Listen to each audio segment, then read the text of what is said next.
The agenda is in front of all of us, honorable members, and everybody that is inside here, I think, has got the agenda with him or her. The agenda will be distributed. The ladies there at the back are trying to distribute the agenda. Can you be quick, ladies, so that when the meeting is starting, everybody has got the agenda?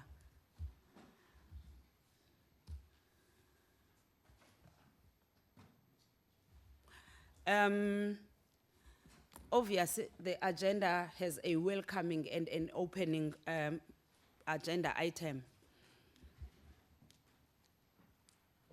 Let me welcome everybody in this meeting. Honorable members, you are being welcomed, and I know this meeting took you out of your constituency period.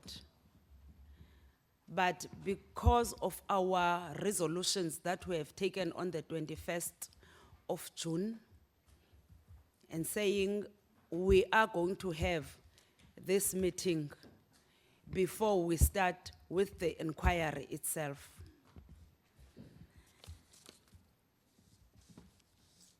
The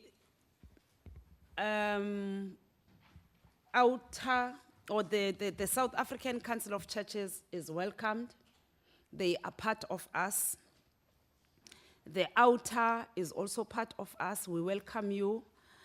And also the research project that is also going to give us a briefing on the betrayal of the promise. They are with us also. So I welcome them. I welcome the media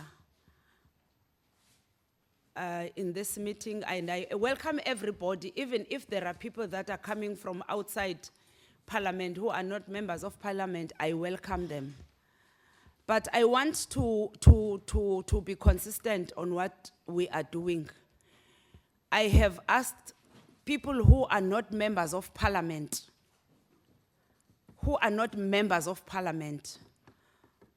to be not inside the chamber, but on the gallery. I don't want to do something that is going to haunt us back, is going to kick back to us as members of Parliament. We know when we are seated, we have the media. They know where they usually sit when there is a committee meeting.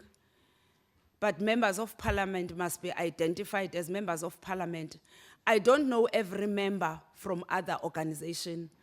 I don't want to point a person who is not a member of Parliament, point him to speak in the meeting of the committee. Because this meeting is a committee meeting, not an organizational meeting or a meeting of a public meeting. Like, it is publicly, but it is not a public meeting where everybody is allowed to speak. Relevant people will be speaking. Members will be speaking. The three presentations will be coming from the three groups of people. They will be speaking and we will interact with them. So please, I don't want this to come back to me. I would not have answers for it. Thank you very much. I hope that is understood and that is taken with a warm heart. The second item of the agenda is apologies. Can we have apologies? Thank you, Chairperson. The apology we've received is from Mr. Kwankwa, who will only be joining us around 12 o'clock. He's got prior engagements. Ms. Mazone is not in the country, will be represented by Mr. Mainir from the DA. And also an apology for Mr. Mare, who is a DA member of the committee. We've also got Mr. Floyd Chibambo, who will be representing the EFF in the committee. And then we've also got Mr. Swartz, who is here as a member of the committee. Thank you very much. Apologies accepted. Members, Let's concentrate, please. Honorable Singh. Thank you, Chairperson. Good morning, everybody. Maybe it'll be helpful if we can just get introductions from those people that are in here so we know who's who in here and they know who we are. We will.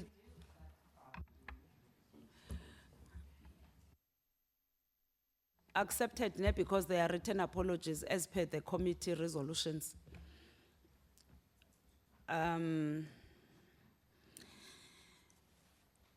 Can we then do the introductions, because I don't think we know each other. We've got new people with us in the committee for the first time. We will start by introducing the members, and then after the members, our visitors will introduce themselves, and the staff and everybody who is inside here will introduce themselves. The media houses will also introduce themselves so that we know who is here. Thank you very much. My name is Zuki Swaranto. I'm the acting chairperson of this committee. Thank you. Mainir.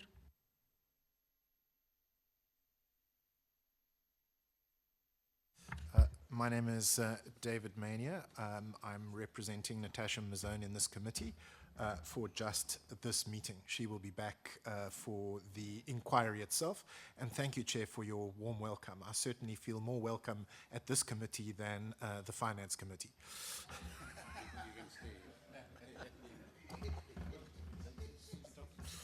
Thanks. Chair Praveen Gordon, ANC. Thanks, Chair. My name is Most Silly. I'm a member of the Portfolio Committee. Thanks. Thank you, Honorable Chair. Mondli Kungubele, member of the committee. Morning, Chair. I'm Zugile Luyenge. I'm a member of this committee.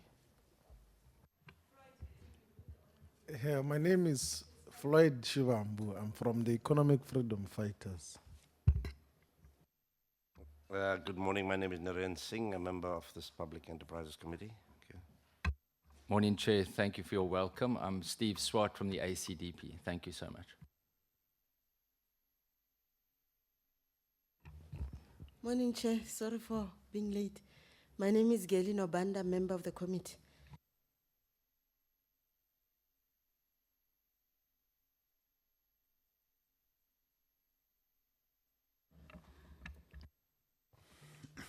Thank you, Chair. My name is Malusi Mbumlwana from the South African Council of Churches. Morning, Chair. My name is Henny van Vieren from Open Secrets. Morning, Chair. My name is Ati from SACC. Morning, Chair. My name is Ivor Chipkin from the Public Affairs Research Institute, representing the State Capacity Research Group. Morning, Chair. I'm Ted Blom, and I'm the Energy Director at Auditor. Morning, Chair and honourable members. My name is Rudy Heineke from Auditor. Good morning, Chair, and good morning, honourable members. My name is Dominique Msibi, and I am from Auditor.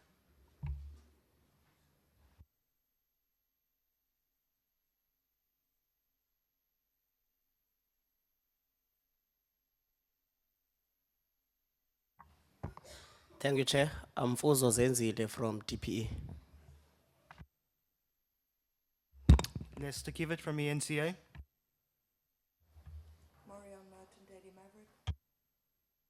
We can't hear you, ma'am. Can you speak to the mic, please? Marianne Merton, Daily Maverick.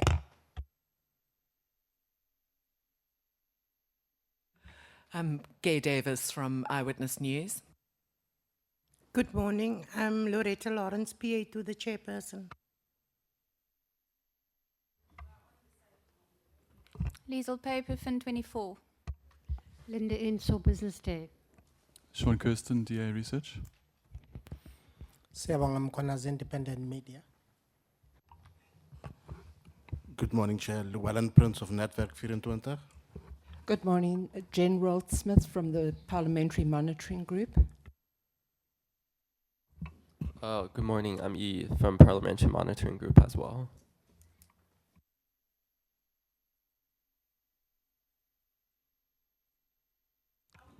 Babalo Ndenze from the Sunday Times. Tilia Sora, Citizen Media, South Africa. Good morning, I'm Tabang from Parliament's Legal Services.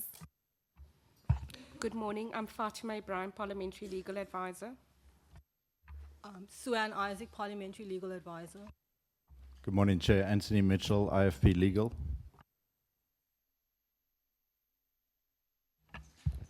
Thank you very much. We are being joined by other people, and which I think we need to know them. I'm sorry for not giving you enough time to speak, but you can introduce yourself, sir. And the lady behind or at the back. The chairperson of the SACC in the Western Cape. Good morning, I'm Basitana Pora from AN7. Basitana Pora. Reverend. There are members who did not hear your name, sir. Yes, Reverend Peter Grove. Thank you, honorable members, for the introduction, and thank you for our visitors for introducing themselves. I want to take us to the background of what we are trying to do as this committee. The committee on the 23rd of May 2017 took a decision that they would apply for an inquiry on Eskom appointing re-appointment of Brian Molefe and the governance as a whole in Eskom. That's the decision we took on the 23rd, after a meeting that we had on the same day with Eskom board and the minister, or the ministry itself. The minister and the deputy minister were part of that meeting.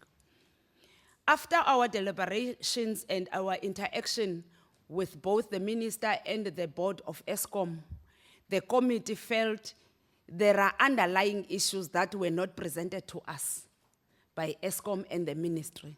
Therefore, we took a decision on that day that for us to get deeper to what we are looking for, we must have an inquiry towards Eskom. So we took that decision. Then on the 21st of June, 2017, we considered terms of reference, list of potential witnesses and documents that we think are necessary for us to request from Eskom. We also agreed that we will have a meeting, not this meeting, that is not at the beginning of the term, because we are on recess and on constituency period. We agreed as a committee that we will have meetings on ungodly hours and also ungodly days, maybe, if there are ungodly days. Only godly days, ne? Yeah, all days are godly days. So we took that decision. For the process and the preparation of this meeting and the other meetings that will follow and the inquiry, I have been interacting with the staff on a regular basis. I've prepared and circulated, we have prepared and circulated some documents to members. Eskom has also submitted some documents, and the documents are shared with all members. When we look at the documents that are in front of us, we saw that this is not a straightforward process. It is very complex for us because we are doing it for the first time as a Committee of Public Enterprises. It needs extensive and it's very extensive and it's very technical. Therefore, we needed more time and more information. Hence, as the chairperson of, or the acting chairperson of this portfolio committee, I realize it is important for us to engage with experts and organizations that have done some research and investigations on state capture phenomenon. I asked enough time to the committee. In fact, we took a decision that we need enough time to do this, because looking at the extensivity of and the sensitivity of the issues, we thought we do not want to do this as a by the way issue. We need to get, we know the information is outside there, but we think we need to be very, very extensive in doing our inquiry. We don't want to leave any stone unturned. Therefore, that is why we start by having these meetings. This might be the first meeting, but it might not be the last meeting, because there is more information that is coming out, and it's not new information, it's information that has been there, but there are information now that is coming out that needs us to raise our eyebrows more and more on the inquiry itself, not to take it very light. I also want to thank the political parties in this committee to allow me to meet every relevant person, and they allow me to make more research on the issues. I want to thank them for their understanding. I know we have different political ideologies, but they did understand that we need to do this together to save our country, and also to make sure that our government is accountable to this committee, and to actually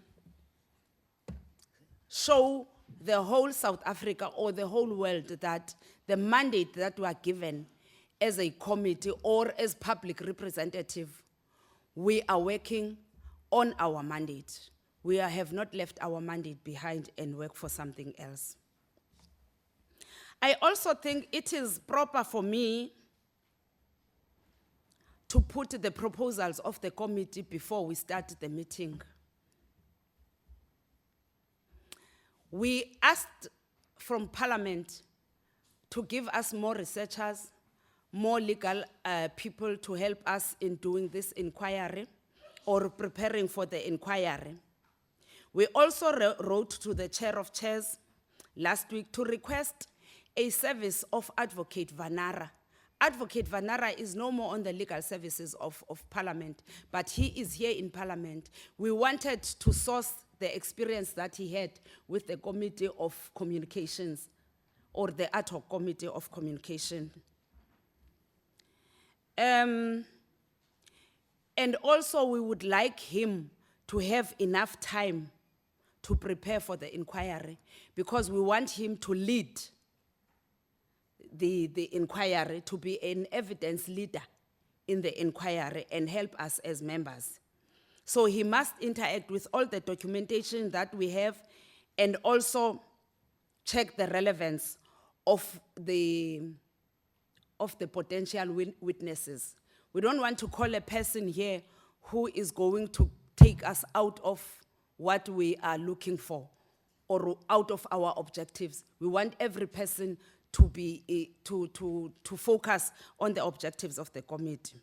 We wrote to Eskom also to inform them of the inquiry, but we did not write to individual potential witnesses in saying, on this date, you will be coming in front of the committee. We want to gather as much information as possible, then we carry on with the inquiry without any disturbances, and also without any hiccups that will come out. So on the 1st of August, we will not going to start the inquiry, because we are still looking into what we have, and we want to acquaint ourselves with the information that is in front of us. Information that we get from the media, the information that is out there, we want to gather all that information and be prepared for the inquiry as much as possible.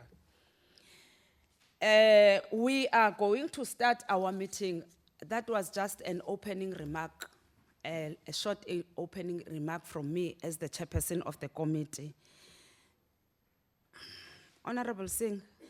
Yeah, Chairperson, thank you for that information.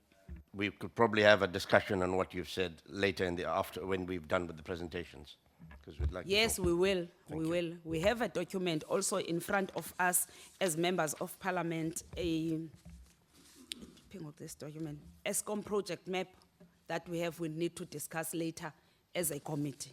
Thank you very much, Honorable Singh. I think now it is time for us to get to the third item or the fourth item of the agenda, which is the briefing by the South African Council of Churches on the findings of the unburdening report. We will give over to Reverend Pumlwana. He will be maybe the one who's going to present, or he will give over to the person who's going to present the document to us. Thank you very much, Mr. Pumlwana, Reverend Pumlwana. Thank you, ma'am. Honorable Ranto, Acting Chairperson, Portfolio Committee on Public Enterprises, honorable members of the Portfolio Committee, all, greetings. I thank you, Honorable Ranto, for your invitation to us to come and share our perspectives with this commission on such critical matters as are on the table. I expect that members of the Portfolio Committee will be indicating the areas of their interest in which we could be of any assistance. My statement will hopefully be fairly short, certainly not more than 30 minutes, so that there is adequate time for members of the Portfolio Committee to raise whatever questions they may have for us. In my remarks, I propose to give some background to what the SACC unburdening report what became the SACC unburdening report, beginning with why it became necessary as the SACC's pastoral approach in the special circumstances that prevailed. Secondly, I shall give a summary of our observations and then pronounce on them from the perspective of public ethics. However, Madam Chair, I beg your indulgence to first speak to a very small matter that has been raised by some in relation to why the churches have the temerity to pronounce on matters that are considered political.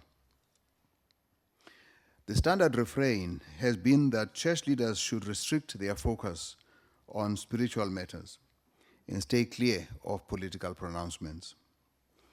It seems appropriate that we should, within these hallowed walls of our legislature, make it clear once and for all that those who make such calls on churches are either genuinely ignorant of the nature of the Christian faith or are simply being disingenuous.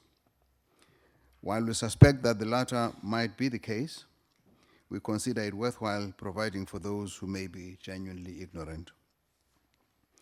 First, we should remind people that the preamble of our national constitution ends by saying, "May God protect our people."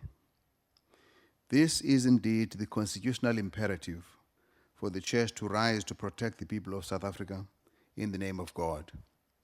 For, as St. Paul writes, we are ambassadors for Christ, God making his appeal through us. The call for the churches and the SACC in particular to confine itself to the sanctuary was a favored chorus of the apartheid leaders, John Balthazar Foster, Peter Willem Botha, and them, when the SACC was standing firm in defense of the defenseless, trampled by the apartheid jackboot.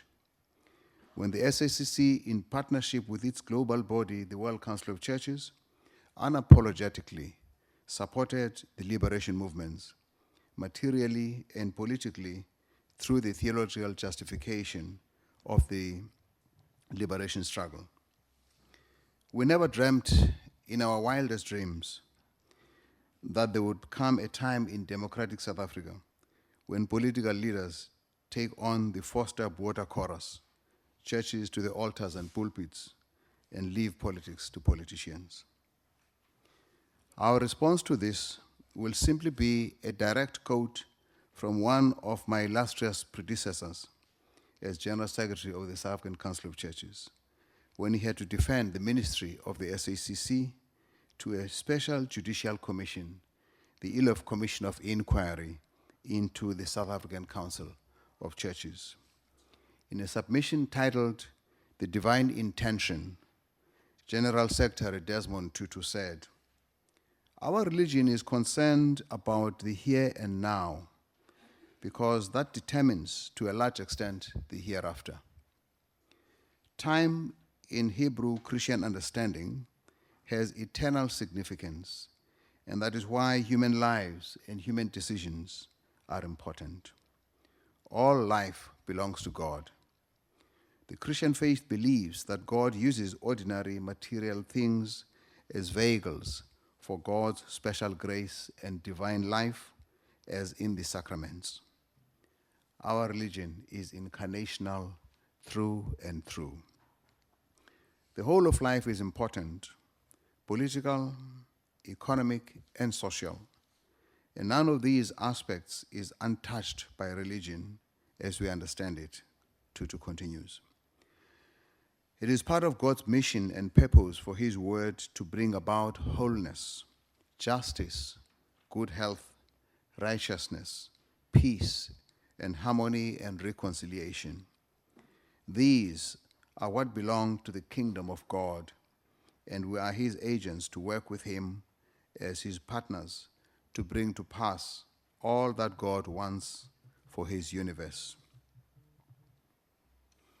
He showed Himself as a liberator God.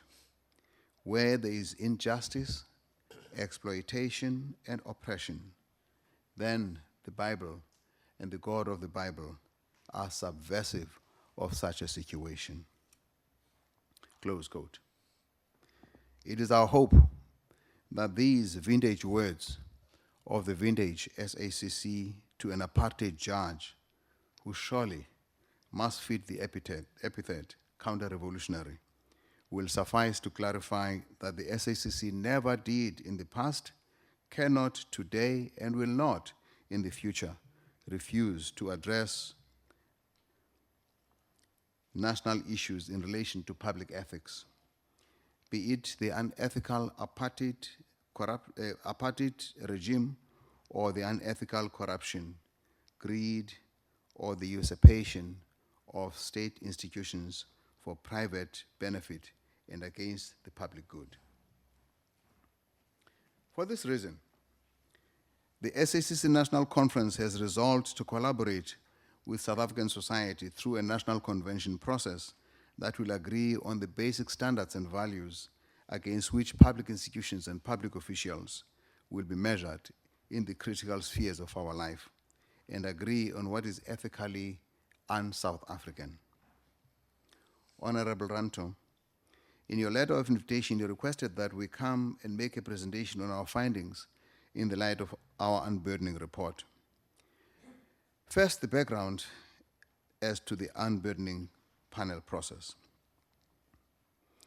In April 2016, the SACC created the unburdening panel as a safe space and a facility offered by the churches to any person in the Republic of South Africa who may wish to relieve herself or himself of the burden caused by an experience of someone, an individual, a representative of business interest, of a political party, or of a person of influence, your superior, someone you couldn't say no to, suggesting that you do something inappropriate in return for a promotion, an attractive position, or money, or shares in a company, or any other favor or incentive whatsoever. This was essentially a pastoral process for the people and not an investigation. As the word says, it is a provision for people to unburden themselves and tell what they wish to tell freely.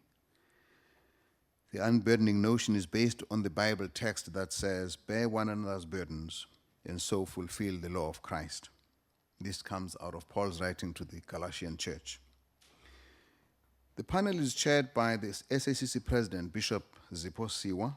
Other members of the panel are Madam Yvonne Mokgoro, retired Justice of the Constitutional Court, Dr. Brigelia Bam, a previous General Secretary of the SACC and a former chair of the Independent Electoral Commission, and Bishop Musa Sono, presiding Bishop of Grace Bible Church in the Evangelical Alliance of South Africa.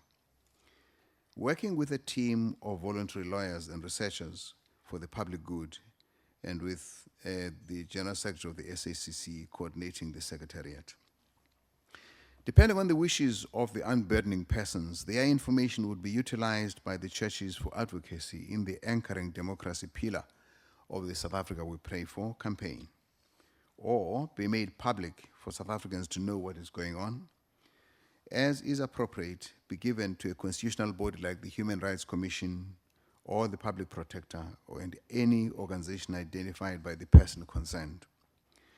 The process was simply to hear the people from people who had either been pressured to participate in corrupt wrongdoing or had witnessed such. Some came forward only to share their experiences with no desire to be publicly revealed. And this is by and far the large majority, but to only clear their chests. Others were ready to go public, and these were encouraged to go to the Public Protector, and they did. Their stories are now before the nation in the state of capture report that has yet to be acted upon by the government. It must be clear that although of moment was the immediate patterns of orchestrated wrongdoing which triggered the creation of the unburdening process, we declared at the time of its creation that, and I quote from that statement, "It is also understood that there are many cases of corrupt practices that impact on people that are a rollover from improper opportunities of apartheid days. As these impact in the democratic period, they will be entertained. We have yet to receive any person who has information of the pre-1994 era and even the shenanigans of the transition period. We have, however, been intrigued, and it's a joy to have Henny van Vuren in the room, who has recently published the book Apartheid, Guns and Money. That makes very interesting reading. I was telling him that I buy it to make gifts because I think it makes very good reading. There is a lot of attention being focused on the disturbing revelations of national level goings on, with the daily colorful emails to fuel public interest. But in fact, we know that there is much that is happening at the local and provincial levels. Indeed, we encountered cases of people at municipal and provincial level who were pressured to divert public funds inappropriately to certain activities that had nothing to do with the work and purpose of the budget. There were people who were prevailed upon to rig tender processes in favor of certain companies and individuals, or bend and tailor regulations for a specific desired outcome. This is sometimes referred to as shaking down the people, accessing money and opportunities through deceitful, underhanded, and shady ways of pressuring vulnerable people or companies. Our process began mainly as a receptacle of stories being shared in unburdening, but soon it became apparent to us that there were discernible patterns of systemic undermining of governance that go beyond what we call petty corruption, as if corruption could ever be petty, so as to seriously threaten constitutional democracy. Therefore, while corruption, which is part of the brief of our anchoring democracy, the SACC processes on democracy are concerned also with the broader issues of South Africa's constitutional democracy. When it became clear that the trouble was beyond petty corruption, we shifted from listening for unburdening to the mode of the SACC approach of see, judge, act. Of course, the C is the research, and the judge is the application of our gospel values to what we now know to be the reality. And the act is how we resolve to deal with what we have encountered. Through the C process, the listening and the research stage, it became clear that the problem was far greater than and beyond corruption, but rather a large-scale design for nefarious, mafia-style control of public enterprises and other significant governmental agencies and state organs. A careful analysis makes the case for the following observable trends of inappropriate control of state systems through a power elite that is pivoted around the President of the Republic, that is systemically siphoning the assets of the state and blunting any possible effective means for law enforcement.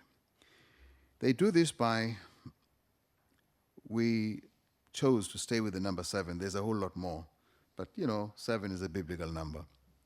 And so we have stayed with 7, securing control of state wealth through the capture of state-owned companies by chronically weakening their governance and operational structures. Second, securing control of the public service by weeding out skilled professionals. 3, securing access to rent-seeking opportunities by shaking down regulations to their advantage and to the disadvantage of South Africans. 4, securing control over the country's fiscal sovereignty, made through the practice of guarantees that mortgage the country's future fiscal stability. 5, securing control over strategic procurement opportunities by intentionally weakening key technical institutions and formal executive processes. 6, securing a loyal intelligence and security apparatus. And finally, securing parallel governance and decision-making structures that undermine the executive. Now, in this context also, the appointment of poorly skilled and inexperienced individuals to the board and executive management of state-owned companies, but who are compliant to the power elite and or to a particular group is widespread. Skilled professionals with a strong commitment to the Constitution are systematically weeded out of the public service and replaced by individuals who are less competent but more willing to abide by power elite imperatives.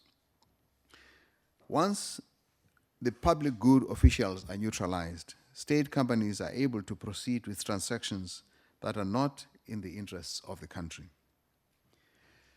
Now, Eskom is a perfect illustrative case of securing control over state wealth through the capture of state-owned companies and weeding out of conscientious skilled professionals.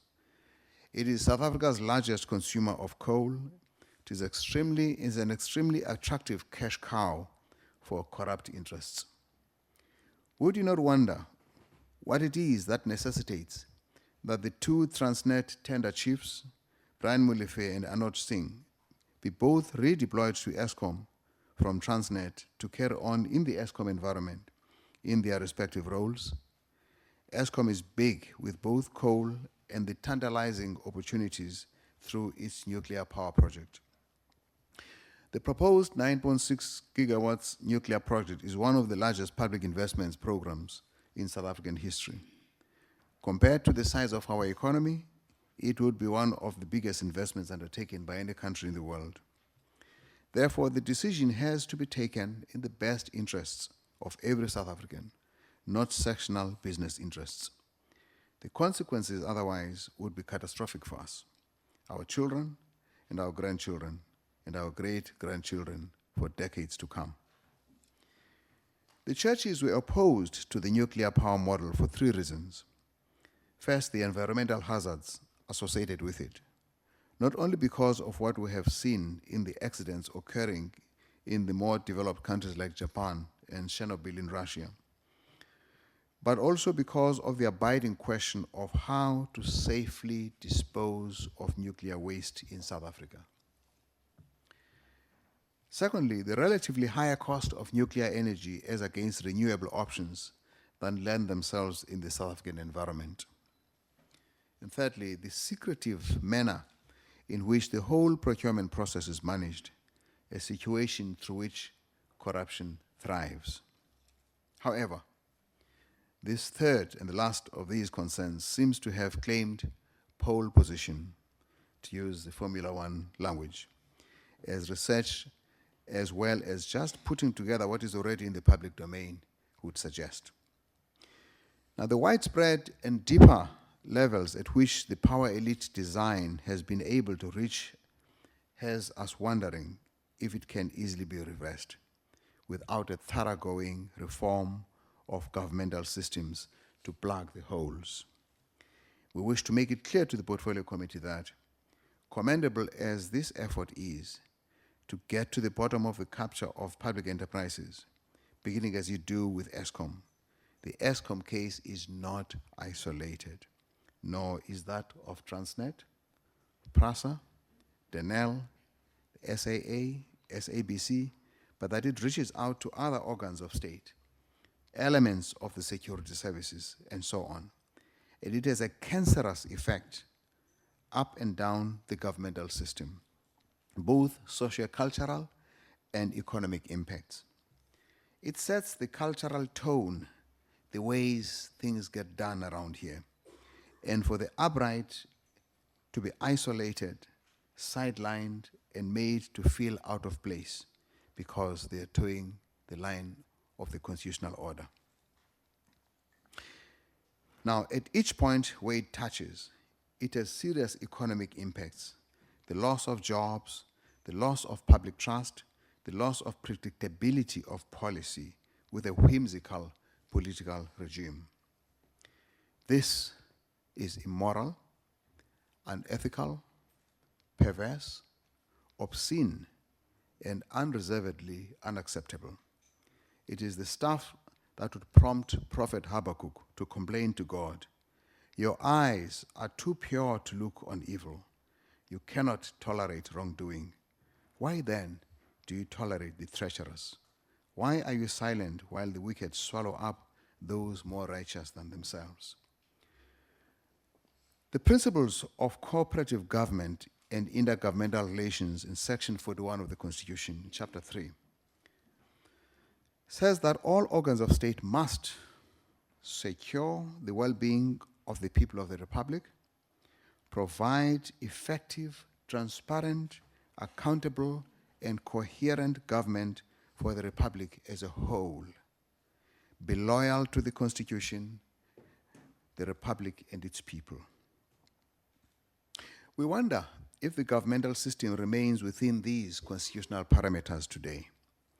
The key point here is that the capture of state-owned institutions, the raiding of departmental budgets, and the walling off into a protected cage of various strategic institutions is the very nature of state capture for a chosen few, and for God to see to the interests of the rest of the Republic.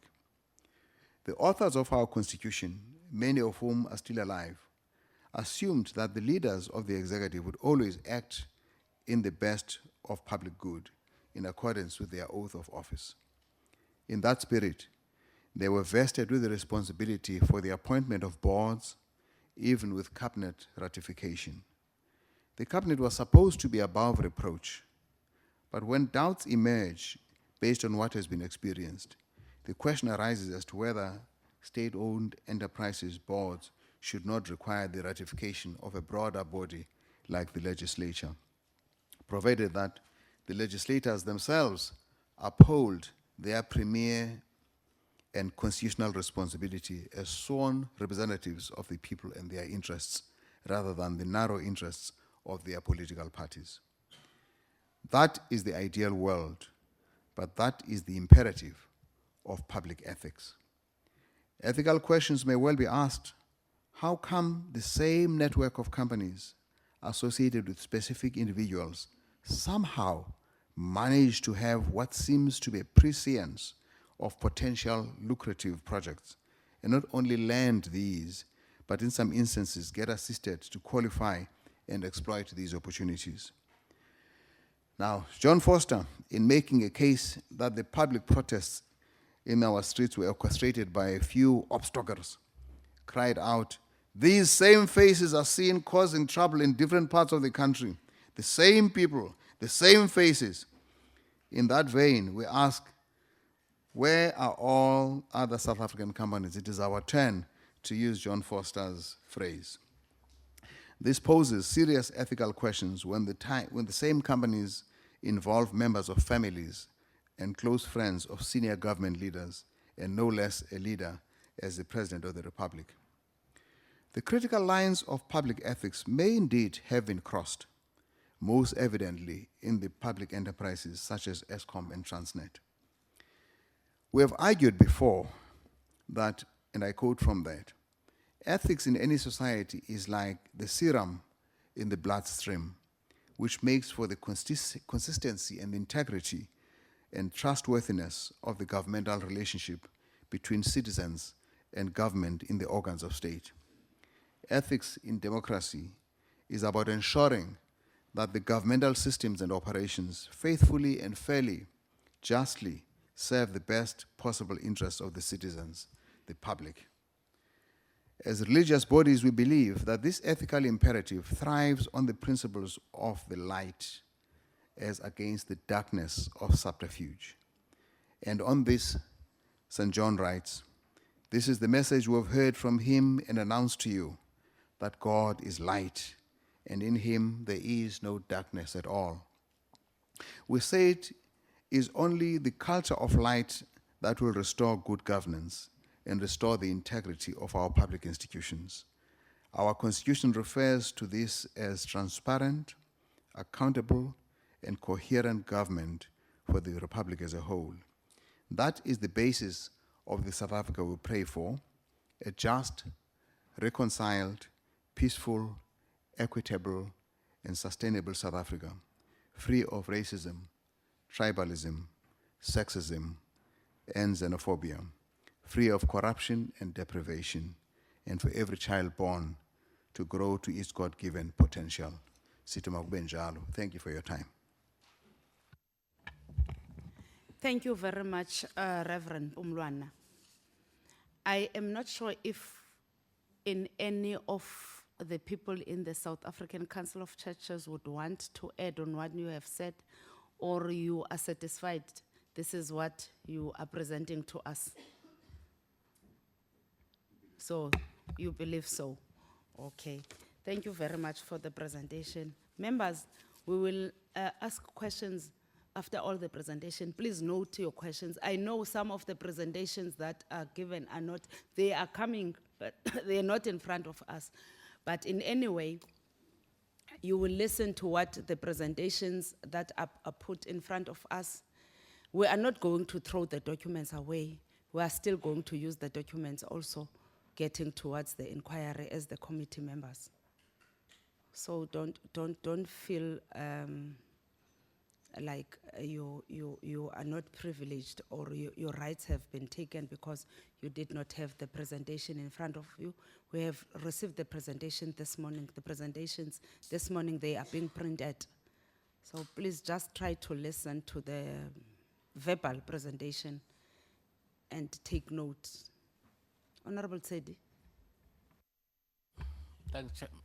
I just want to check if the arrangement have been made for us to have copies of the presentation that he has just made. That's what I have just said. The presentations are coming.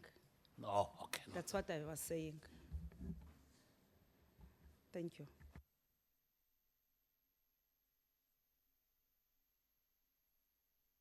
Honorable Luyenge. Thanks, Chairperson. Maybe it's not a different view, Chair, but let me ask if it will be a train smash if we deal with this particular report of the SACC, especially if the other presenters are not yet ready now, because I feel this particular report is not just a report, because it carries some divine messages came to the clergy fraternity, so we cannot deal with them like any other report. Thank you, Honorable Luyenge. I did not say the presenters are not ready. The presenters are ready. What we do not have in front of us is the presentations. Honorable Shivambu. No, thanks, Chair. I thought that these documents that were circulated are the presentations that are going to be given now. There's a presentation there written "No Room to Hide," which is done by the Auditor. So I think it's there. Let's take the presentation and then we'll then take everything else afterward. I think let us continue in that stream of presentations and then we'll then make the commentary afterward. Yeah, sure. Thank you, Honorable Shivambu. You have a privilege of having the file. I don't have the file in front of, that is why I am saying the presentations are not here. But if we agree on what I have said, we will carry on. Honorable Gungubel. Chair Sanders. Chair, I think I want to support the approach you're taking. I just wanted to say to Honorable Shivambo, it appears that it's more factual chronology of issues that are here, but the presentation the bishop has made is not exactly similar, although there's consistency. There's a chronology of facts, there's a very informative presentation, actually very inspiring presentation he has made. So they're not exactly the same, so we would need what they say together with what they have given us. I'd support that we proceed. Thank you very much, honorable members. The presentations will come. The presenters are prepared to present, but the copies of the presentation will come. Honorable Swart. Chair, I just wanted to support my colleague in that we have a presentation from the church, and it is a prophetic voice, a divine voice. So we need to ensure that we've got enough time to engage very carefully. We opened in prayer, which is a very significant and important matter. And we need to be mindful of the criticism as well that the church has had of being involved in politics. And from my side, we obviously, and I'm sure everyone here supports the view that it is very important for the church to speak out against issues in our nation at this time. So I am in your hands, but I do want us to ensure that we've got enough time to engage with the leaders from the church, because this is not just another presentation. From our view, this is a very, very important prophetic word from God at this time in our nation. And so I want to align myself with my colleague here to ensure that we hear very carefully as a nation what is being said by the church to us as leaders at this time. And I'm sure you will allow that sufficient time. Thank you, Chairperson. Honorable members, I have asked this day from Parliament for us to sit as a committee. We do not have a sitting at 2 o'clock. We have the whole day to us. I know there are members who have indicated that they will leave us, but I think we have a whole day to us. It depends on us as members of Parliament, how much do we want to engage with the presentation. I think we have the whole day. We can sit, I've prepared myself to sit for 2 days, but I've prepared you only for this day of today. But I want to give us, we are going to have enough time to engage with the presentations, all of them. All of them. We will have enough time. I will now give over to the Auditor to give us the findings of the no room to hide report. Thank you very much, members, for understanding. Thank you, Chair and honorable members. Before we report back on certain issues of the report, we're not going to deal with the report as a whole. I think this meeting was set out to concentrate on Eskom matters and the Department of Public Enterprises. So to deal with the whole report, we can use those 2 days that the Chair provided for. But just a bit of background, Auditor started about a year ago to investigate certain information and on state capture. We looked into different sources, and we looked at media releases, we looked at the Party report, the Churches Council report, and we also got a lot of information from whistleblowers, brave men and women that will put their careers on the line to come and speak to us because they feel that they must contribute and do something about the situation in the country. Just one remark, as the Bishop said, I think that this battle of state capture is our battle. Our children, it's important for our children and grandchildren, but this is our battle. They're going to have their own battles like global warming, the protection of natural resources, etc. And that's why it's so important that we must take hands and fight this battle together and see that our country comes first and that our country's resources doesn't get wasted. We had out of the taxes of the country as, you know, water being put down a feeding pipe to a dam for all in South Africa to be used. What's happening is that there are holes being punched by certain individuals, certain entities in this feeding pipe. The water is getting wasted, and it's getting captured by certain individuals. And at the end of the pipe, the dam is getting emptier and emptier. And there's not going to be enough resources to service all the people of South Africa if we do not make a plan at this stage. Chair and honourable members, our report, No Room to Hide, a present court in the Act, was prepared over a time of about 4 or 5 weeks after we received the so-called leaked mails, and that gave a lot of evidence to investigations that we were already busy with. After the completion of the report, we handed it over on the 28th of June to the Speaker of Parliament, also to the Chief Whips of all the political parties represented in Parliament. We handed copies to the Minister of Police, the Public Protector, the National Prosecuting Authority, the Hawks, also the National Executive Council of the ruling party, and we published it on our website for everybody to see and for everybody to read. What I'm going to do today is only going to touch on a few of the matters that's important to this committee regarding Eskom. If we look at the report, there is a few individuals, entities that's reported on with evidence in this regarding Eskom in the report. I'm going to start off, if you can just give me 1 second here.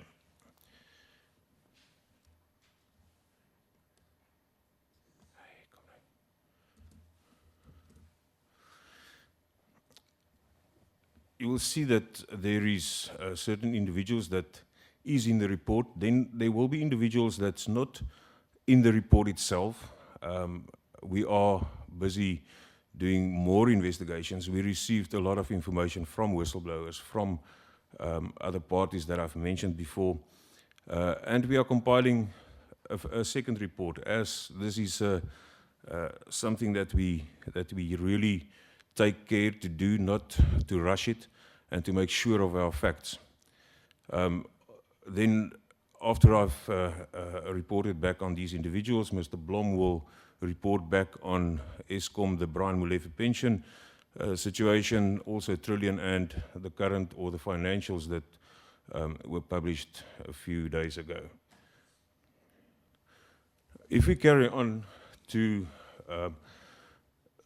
the next slide, the first person that's very important and that we came across, especially in the mails, is Mr. Anuj Singh. Previously, Mr. Singh was the CFO of Transnet from July 2012 until August 2015. In August 2015, he was appointed by Minister Lynn Brown as the CFO of Eskom.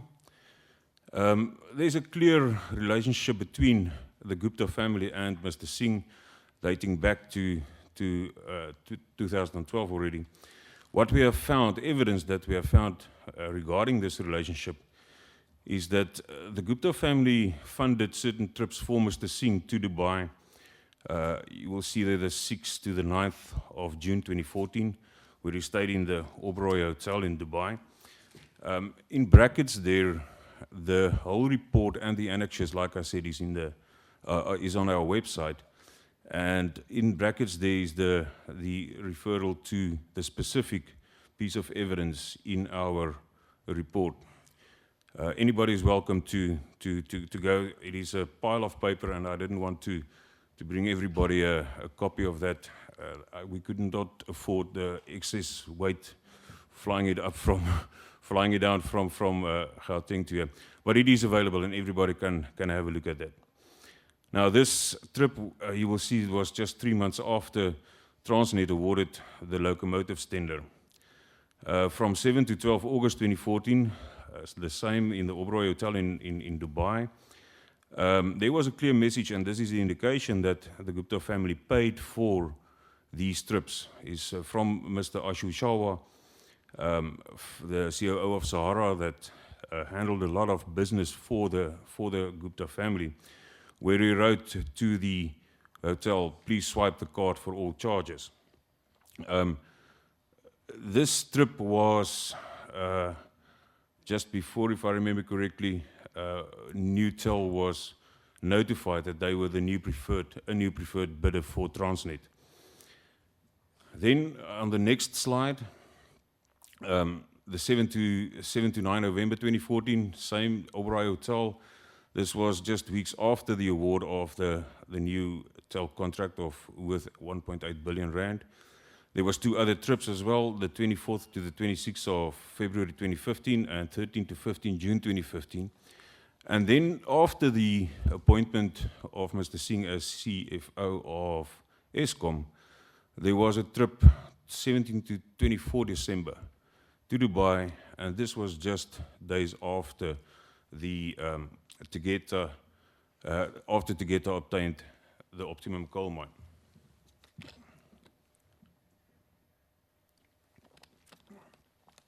If we go to the next slide,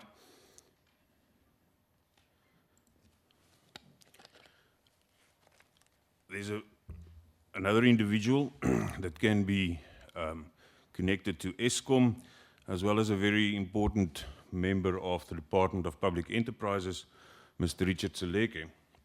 Now, Mr. Seleke is the current Director General of the Department of Public Enterprises. Something to note is that the appointment of a DG vests exclusively in the President. Just a bit of background on Mr. Seleke. He was previously also a non-executive director on the Transnet board. And he started off his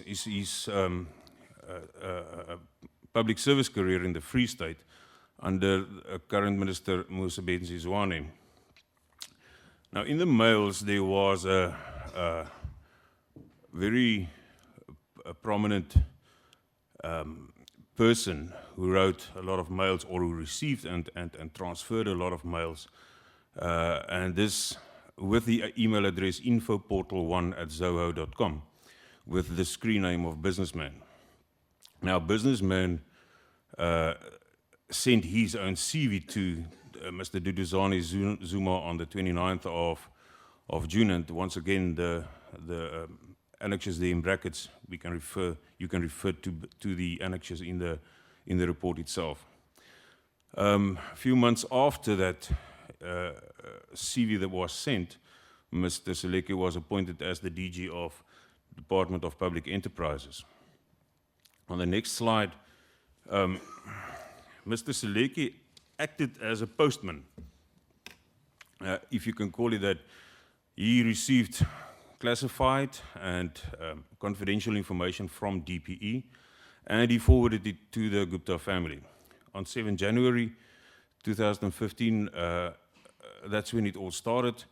He received an email from the China South Rail, a subsidiary of China South Rail, and that was immediately forwarded to Mr. Ashu Shawa, the COO of Sahara. On 7 August 2015, Mr. Seleke will forward a letter that he received from Mr. Machela Koko from Eskom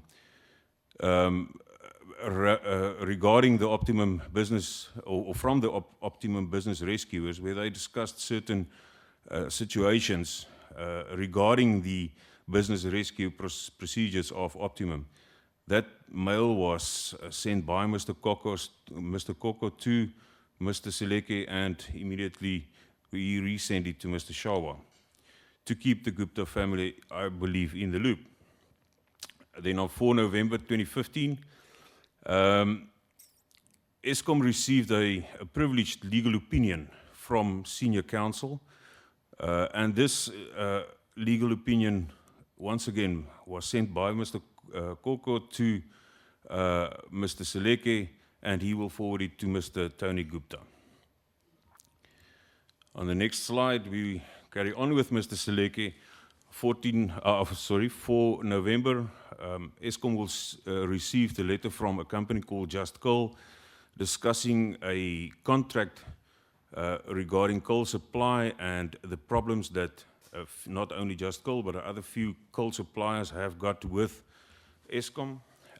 This letter, once again, sent from Mr. Mashela Koko to Mr. Tony Gupta, with Mr. Seleke being the postman. Then there's a range of annexures that you will see in the report where Mr. Seleke was always included in the Denel matter, from where Denel Asia tried to form the joint venture and being created, etc., etc. Mr. Seleke, info portal 1@zoho.com, was always included in these mails. The reason we could not get behind what will the reason be. I mean, he is in a public position there, but why use this AKA email address? And I'm very sure that all the other people that he sent these mails to him or included him in this correspondence must have known who, what's the identity of infoportal 1@zoho.com or businessman then. There is a wide range or a whole lot of these emails regarding Denel Asia, the forming of Denel Asia, etc. Then on 24 November 2015, Minister Lynn Brown sent a letter to Denel. It was marked very clearly in red, the original letter, as confidential. Mr. Seleke chose to forward this letter straight away to Mr. Ashu Chawa, and the evidence therefore and the documents also in the annexes to our report. Something that shows that Mr. Seleke was informed about or knew about the Tequesta matter, and Tequesta was the company that was set up to negotiate the locomotives deal back in 2015. Tequesta being the company of Mr. Salim Essa. For some reason, Mr. Seleke must have been part of this, or the explanation still unknown to us, but he was in possession of a Tequesta letterhead that he forwarded to Mr. Ashu Chawa. And we saw later on that there was various correspondence sent on these letterheads. Lastly, regarding Mr. Seleke, on 1 March 2016, there was a spreadsheet prepared regarding the analyzing trends in the exchange rate of South Africa and the South African rand, as well as the ministers of finance, etc., sketching a whole picture regarding the financial state or the economic state of the country, also forwarded straight to Mr. Tony Gupta. That was received from, if I remember correctly, from financial company, the auditors that prepared this for publication, I believe. The next slide, we move on to Mr. Mashela Koko. As we all know, Mr. Koko was a former acting CEO of Eskom. I'm not going to repeat all of this. I think it was clearly stated. The correspondence that he forwarded, classified and confidential correspondence that he forwarded to Mr. Seleke, and that was then forwarded to the Gupta family. But on the last point there, 4 or 5 January 2016, Mr. Koko was also entertained by the Gupta family in the Oberoi Hotel in Dubai. and this invoice was paid by Sahara Computers. The evidence also in as annexes to our report. On the next slide, like I said, we're not going to go into depth with other individuals, persons, etc., not related to Eskom, but in our report also reported on Mr. Dan Mancha, the chairperson of the NEL, who were also flown to Dubai and, if I remember correctly, Delhi in India as well by the Gupta family on numerous occasions. Shortly, the first trip shortly after his appointment as the chairperson of the NEL. Mr. Ipal Sharma, a former non-executive director of Transnet Board, there is a big part in the report that shows his involvement with especially the locomotives transaction as well as the VR laser situation, but like I said, not relevant to the Eskom report here. And then something that's not in the report, it's an ongoing investigation. Mrs. Kim Davids, she's the personal assistant to the minister, to Minister Lynn Brown. She was also entertained by the Gupta family. If I remember the dates correctly, it was 27 December 2015 to 31st of December 2015, when she was flown to Dubai and paid for, stayed in the Oberoi Hotel and paid for by the Gupta family. Mr. Blom will take you through to the rest of our slides and our presentation regarding other companies and also the financials. I just want to make a last comment. At Auditor, we believe and that we are, or let me put it to you this way, a few months ago, a very prominent politician asked the country to stand up and to connect the dots. And I believe that this is what Auditor is trying to do, is to connect the dots. We see a lot of dots out there, and hopefully we can connect those and for a better future for all. Thank you, Chair. Thank you, honourable members. Thank you very much. Oh, you're giving over to Mr.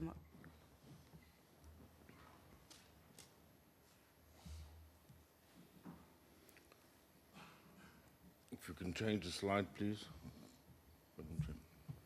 To the next one. Okay, the people that I'm going to talk about will be done very briefly because I think they're all characters that we know. In the discussions of Mr. Malefe's role at Eskom, I think what really comes to the fore is that there seems to be a lot of confusion as to how he arrived at Eskom and how he departed at Eskom. For instance, if you look at the... Sorry for interruption. Can you please speak to the mic? So My apologies. Yeah. If you look at an extract from the financial statements, we will see that they inform us that the change of directors took place for Mr. Malefe on the 31st of December. If we turn to the next slide, we see that there's a statement by Mr. Brian Malefe where he offers his resignation, but he offers it from the 1st of January 2017. Now, it might seem nebulous, but the fact of the matter is if we're going to have a court case where these dates are all in dispute and not clarified, I can guarantee you who will win the outcome of this. As far as I can ascertain, and I've been involved with Eskom since 1988, when Eskom was still recognized as one of the top utilities in the world, top 5 utilities in the world, and half of my job was trying to fix up problem areas within Eskom, leading a team of postgrads. The other half of my job was taking investors and engineers from around the world to illustrate them how well Eskom was being managed and run to the benefit of, at that time, a part of the population at a very low cost. And that is something that really, really burns me, is how the costs of Eskom have run away under the last 3 regimes at Eskom, and I'll take you through that. If you can move to the next slide. As far as the involvement of Trillion Capital is concerned, and I believe in these houses, there was a denial that there was any contract with Trillion Capital. At the financial statements announcement last week, Eskom board announced that there was a payment of 495 million to Trillion Capital. Several members of the board indicated that they had no knowledge of these payments. I put up on the slide an invoice dated the 31st of January 2016, addressed to Mr. Singh directly. 2 days before this, a letter was dispatched by Trillion Capital informing Mr. Singh that Trillion was the business development partner of McKinsey and asked for permission to be paid directly. I assume that Mr. Singh acquiesced to that request, otherwise this invoice wouldn't have followed 2 days later. The second thing about this invoice is the amount. The amount is an amount of around 30 million rand, and it's highlighted as a pro rata payment for the rewriting of the Eskom corporate plan. Now, I've been involved in writing corporate plans for the best part of my life, of business life of about 35 years. And in my whole history, I've never been involved in a corporate plan of such enormity. Notwithstanding the fact that it was part of my job when I was at Eskom in the late 80s. So I'm astounded that a pro rata payment for a corporate plan, and I assume it's in the order of 30% because Trillion was the 30% partner in the McKinsey joint venture, would indicate a payment of in excess of 100 million. And this is not the only corporate plan. It seems to me Eskom does a corporate plan every year, and it doesn't seem to affect the results in a positive manner. So the reason I highlight this invoice is firstly to indicate that Mr. Singh was the recipient of this invoice and instructed for it to be paid. So Mr. Singh cannot deny that he was unaware that Trillion Capital was a service provider to Eskom. If we can go to the next slide. In the documentation, I highlighted there the clause that indicates that Trillion was appointed a 30% service provider to McKinsey. If we go to the next slide, we see that McKinsey was paid 900 million in consulting fees. Now, I assume this is on top of the corporate plan consulting fees. However, Trillion received, according to the Eskom board last week, 495 million.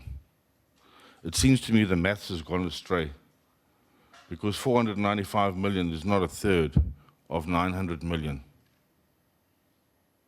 The reason I point this out to the committee is that it's obvious that even the Eskom board last Wednesday were clutching at feathers. They didn't know what they were talking about. If we can go to the next slide.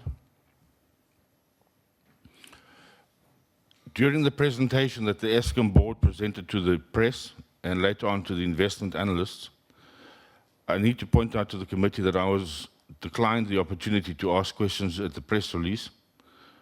I suspect Eskom thought I might be grandstanding, but I was allowed to ask questions at the analysts meeting afterwards.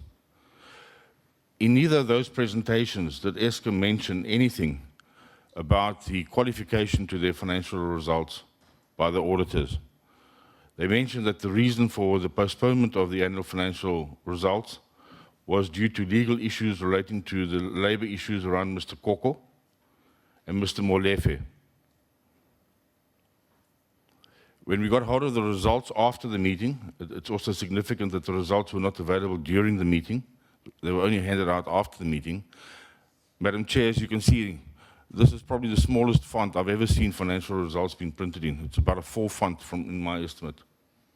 But if you read carefully between the lines, you'll see there's in the middle of the page, reference to irregularities. And if you read the detail of those irregularities, it seems to me that the auditors, Sizwe Natsabule, found irregular payments in the Eskom accounts amounting to some 3 billion rands. I say billion with a bravo. Madam Chair, it's a lot of money. It makes peanuts out of the fees that Trillion was earning and these other Gupta companies are earning. And the concern there is that Sizwe Natsabule could not find any source documents for these 3 billion rands of payments. Now, I'm aware, and a number of the members of this committee will be aware, that Eskom operates the SAP accounting system, SAP. And to the best of my knowledge, the system is incredibly robust, and that's why it's so widely popular around the world. And if you don't have all the details filled in and all the lines filled, you cannot process a payment in the SAP system, or a transaction for that matter.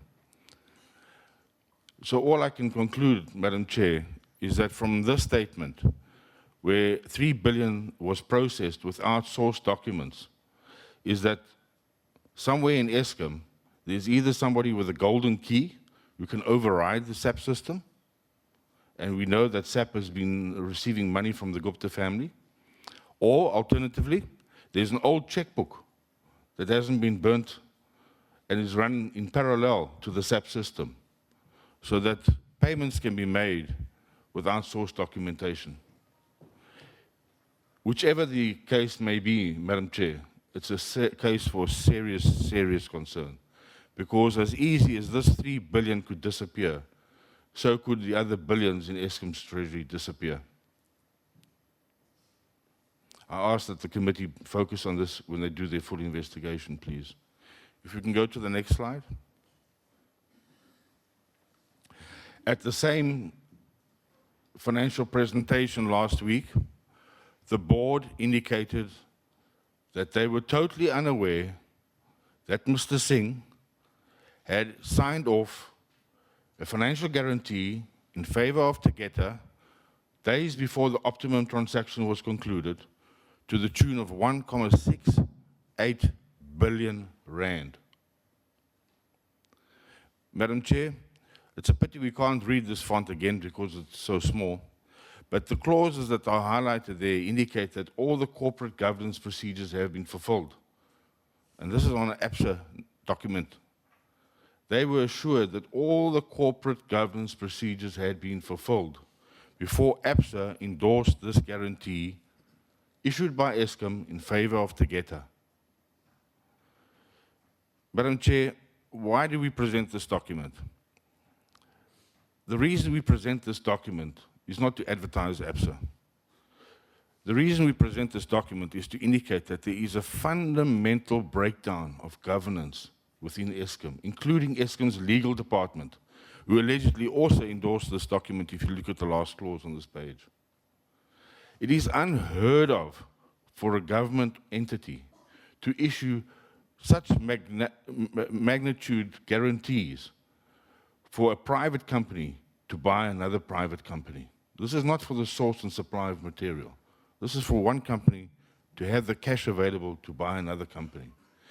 Madam Chair, if you add this 1.6 billion together with the 600 odd million that Eskom prepaid for coal, it brings you to a princely sum of 2.1 billion, which just happens to be the asking price for optimum coal from Glencore.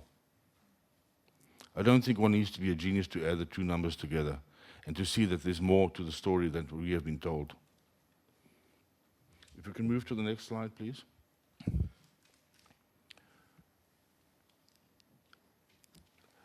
I mentioned earlier on in my deliberations that I'm very concerned about the costs of Eskom running away.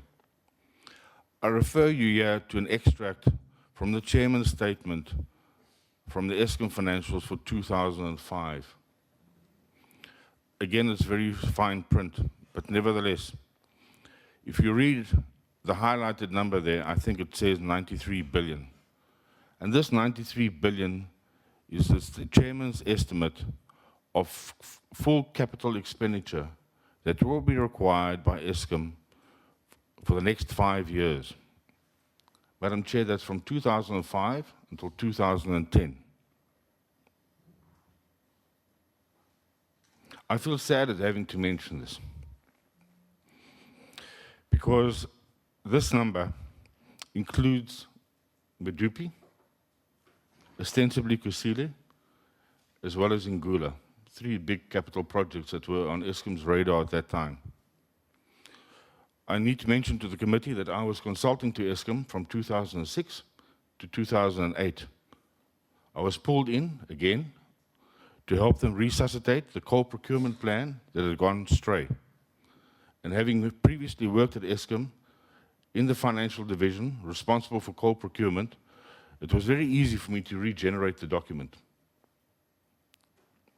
Whilst I was waiting for my time to pass and awaiting further instruction to help with the execution of the coal procurement plan, Mr. Damas removed the coal procurement department from the Eskom head office and instituted additional security around that building. I was not allowed into that building. During that time, around about mid-2008, I was showed an invoice or a quotation document for Medupi. To be complete, the first one I saw was for 26 billion. However, it was defective because it only included 4 units. I indicated that to the person who presented it to me. They went away and came back about a month and a half later with an invoice for 32 billion rand for Medupi Power Station 6-pack, as per Eskom's normal qualifications. I need to mention to the committee that at the same time, a power station tender was issued in India for a similar size for 35 billion rand. So the numbers seem to be more or less consistent, around the 30 billion odd rand for a 6-pack power station, capable of generating more than 4,000 megawatts. My contract expired in October that year, notwithstanding the assurances I'd been given by the Eskom Financial Director, Mr. Bongani Nkubaba, who was subsequently pushed out of Eskom, that my contract would be extended for 10 years to ensure the proper implementation of the coal procurement plan. I was thus astonished when I saw later in the year that Eskom's board had approved the Medupi power station at 91 billion rand.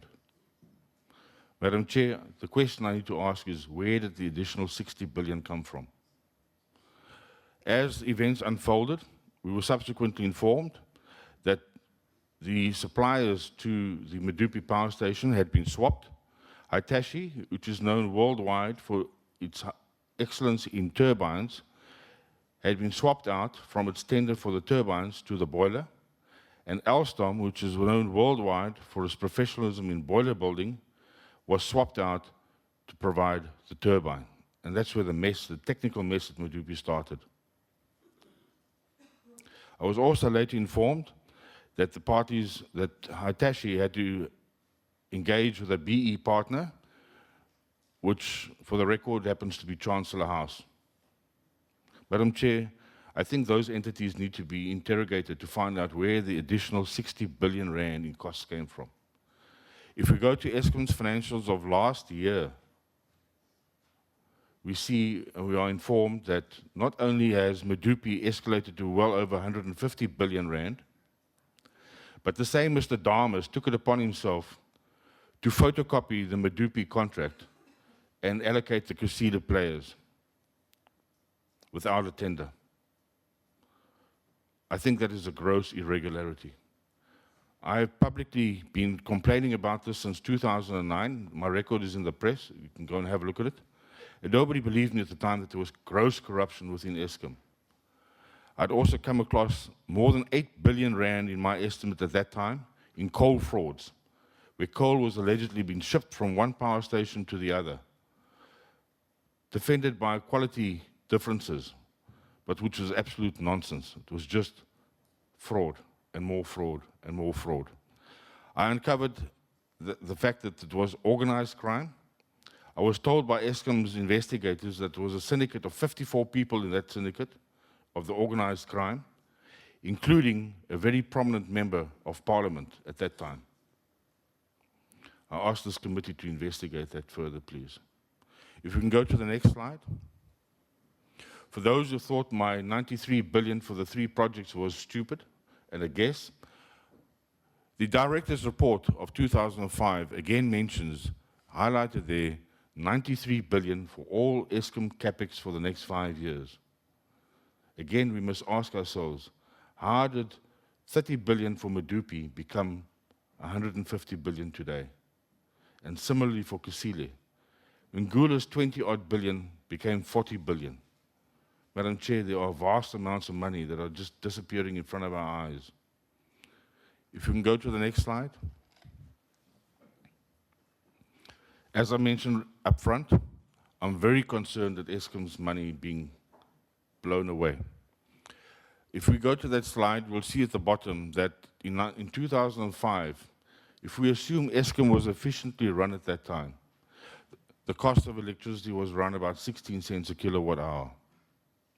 We were then all bulldozed into believing that Eskom couldn't fund the build through the markets and that we had to increase the tariffs drastically to pre-fund the power stations. At that time, I went public and said it was the most ridiculous proposal I've ever come across, because you don't pay for a house before you move into it. It's a long-term asset. You pay as you go. You take bonds and you go and you pay every year over the 40-odd years or longer.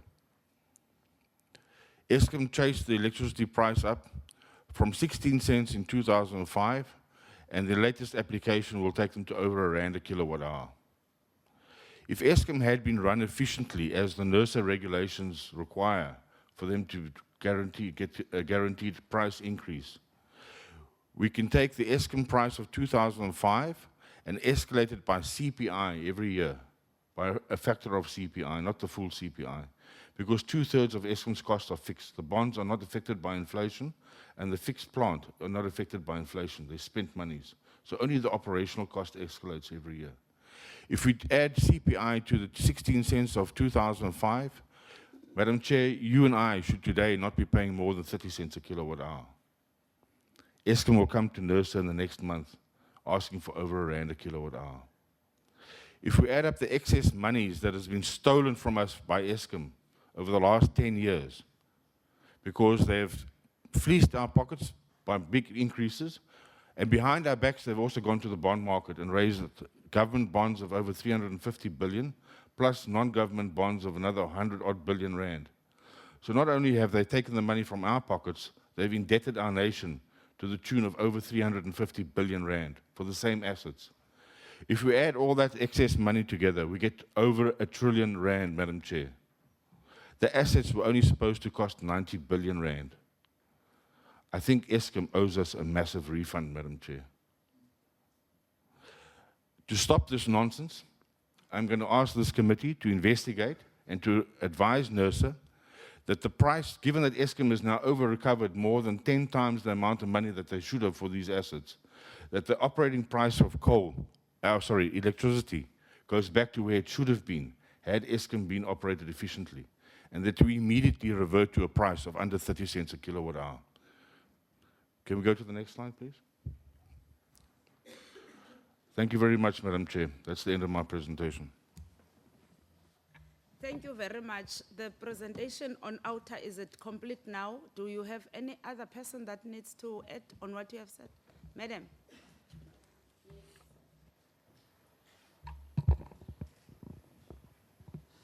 Honorable Lady Chair.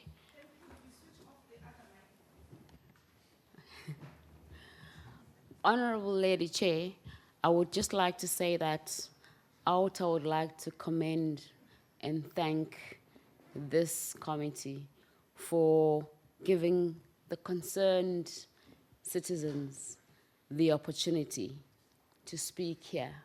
It shows that state capture is being dealt with seriously and with the contempt that it deserves. State capture touches many sectors of our public entities, and we're confident that we're going to see more of these. We want to say that, again, we are going to investigate many, many more matters. We've laid about 3 charges so far, and we're looking at charging Mr. Sileke next. We would like to thank you very much. Thank you very much, Madam. We are working on time. People who were worried about time, I think they can see that we are working on time because our presentations are, they are being prepared very well so that we get everything in a small space of time, but you get more information. We will now give over to the third presenters, the last presenters of the day, which would be on the betrayal of the promise by the researchers, State Capacity Research Project. Thank you, I will give over to them now. Honourable Chair, Ranto, thank you very much. To the Portfolio Committee, thank you very much, and to members, thank you. My name is Ivor Chipkin. I'm the Director of the Public Affairs Research Institute based at Wits University and also at the University of Cape Town. I've been part of a research collaboration which we call the State Capacity Research Group, which brings together and was originally convened by Mark Swilling from Stellenbosch University, the Centre for the Study of Complex Systems in Transition, Harun Borat at the Development Policy Research Unit at the University of Cape Town. Sorry, can you please again speak to the mic, please? Oh, sorry. I know it's not easy. I have to lean forward. All right, is that better? The chairs are not comfortable. Is that better? So again, it's my pleasure to be here. The betrayal of the Promise report is an attempt by South African academics to respond to the current situation, not simply by producing new information, putting in the information in the public domain, although I think we have done so, although I have to say that our report came out just as the Gupta leaks came out, so there's a lot more information which is in the public domain. But what we tried to do was to bring a whole range of new concepts to make sense of the current situation. So I think what has been reported and we've heard today are quite massive evidence of unethical behavior, immoral behavior, of illegality, and in many cases, straightforward criminality. What we've also found in the course of the work that we were doing was that underpinning these actions has been a political project, and this is what I want to talk about, and I think this is what the committee needs to come to terms with. That at the heart, what is facilitating the current illegality, criminality, and certainly immoral behavior is a political conviction, and I want to spend some time discussing that.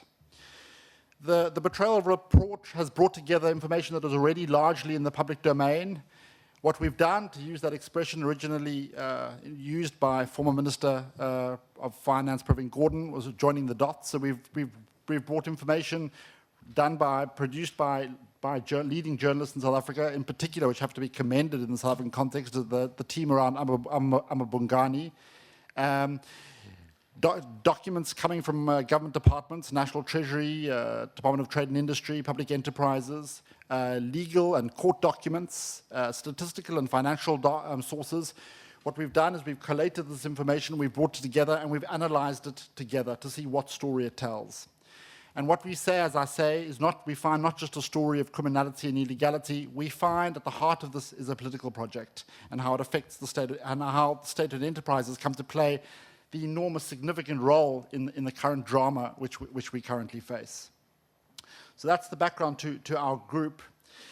What I think is important, and we need to recognize the importance of the current moment. If I think back merely several weeks ago when we started doing this work earlier this year, the attention on the current political situation was not nearly as substantial as it is today, and I have to applaud this portfolio committee for taking these actions, because what it shows and it gives evidence of is a growing political will to address the situation.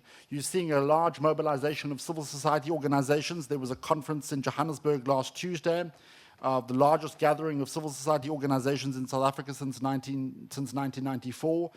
A growing mobilization of political parties and of various forces in South African society around the issues of state capture. So I think this is to be celebrated, and I think it creates, therefore, an opportunity for a new kind of consensus going forward.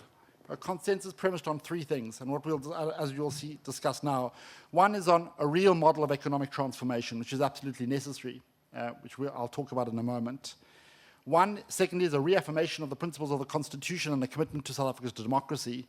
And thirdly, a recommitment to a project of state building and public service reform. So I think we're in an opportunity where those three principles can be aligned and we can achieve potentially another historic breakthrough in South Africa. So let me go to the substance of the report, and I will gear my remarks to specifically around Eskom, although there's some background that's required because Eskom is an instance of a larger phenomenon which focuses on the state-owned enterprises. But I'll gear my remarks towards the examples I give will be around Eskom. So what we've argued is that underpinning the current situation, as I mentioned, is a political conviction. And the political conviction, we think, arises in the aftermath of 2007, after the Polokwane revolt within the African National Congress, which we argue was a fundamental repudiation of the political economy of the Thabo Mbeki years, and its particular economic and social features. So even though the Thabo Mbeki years under Gear had produced the fastest economic growth that South Africa's seen in the last 30, 40 years, we approached almost 5%.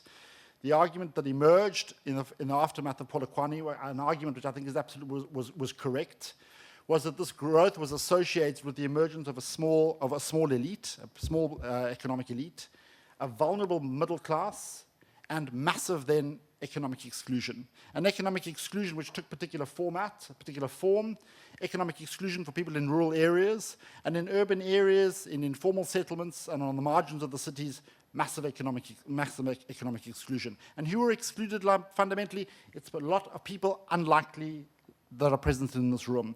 People that didn't speak English fluently or spoke very accented English. It's people that weren't educated at all or weren't very well educated. These are the people that have been marginalized fundamentally by that model of economic growth of the early 2000s.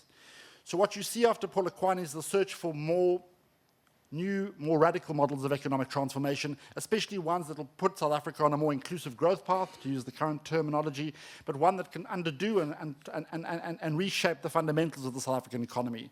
And there are a whole range of models that begin to emerge. We know, for example, Julius Malema, as the former head of the ANC Youth League, is promoting a return to the principles of the Freedom Charter, the nationalization of land and of the mines. In other parts of the ANC, though, other models of economic transformation are being searched for. The first idea is mooted by the Department of Economic Development, is around public procurement, very quietly in the new growth path. These ideas are taken up in parts of the ANC, but especially within the Department of Trade and Industry, which starts seeing public procurement, and especially the public procurement of state-owned enterprises, as a route through which massive economic transformation can be achieved.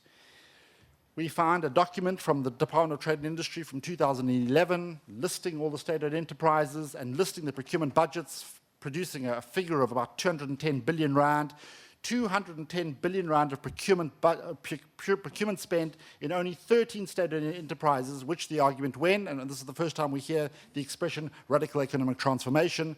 We can use that procurement spend to do two things: displace existing white firms, but also encourage the emergence of new black-owned and black-owned enterprises. In other words, one can use the procurement budgets of state-owned enterprises to create, if you like, a new kind of black-owned and black-controlled industrial economy. It's very easy to see why these ideas are compelling and very, very exciting. I think they are exciting ideas. We argue, though, and this becomes very, very key in the analysis, during that period, though, there's a turn, and we don't believe the turn is necessary. We believe it is contingent. In other words, it's not produced by a necessary following of the logic.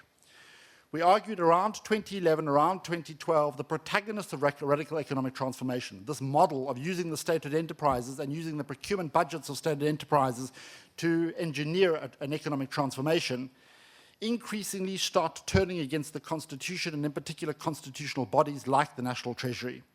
And the argument here, I think, is quite technical, so forgive me for a moment.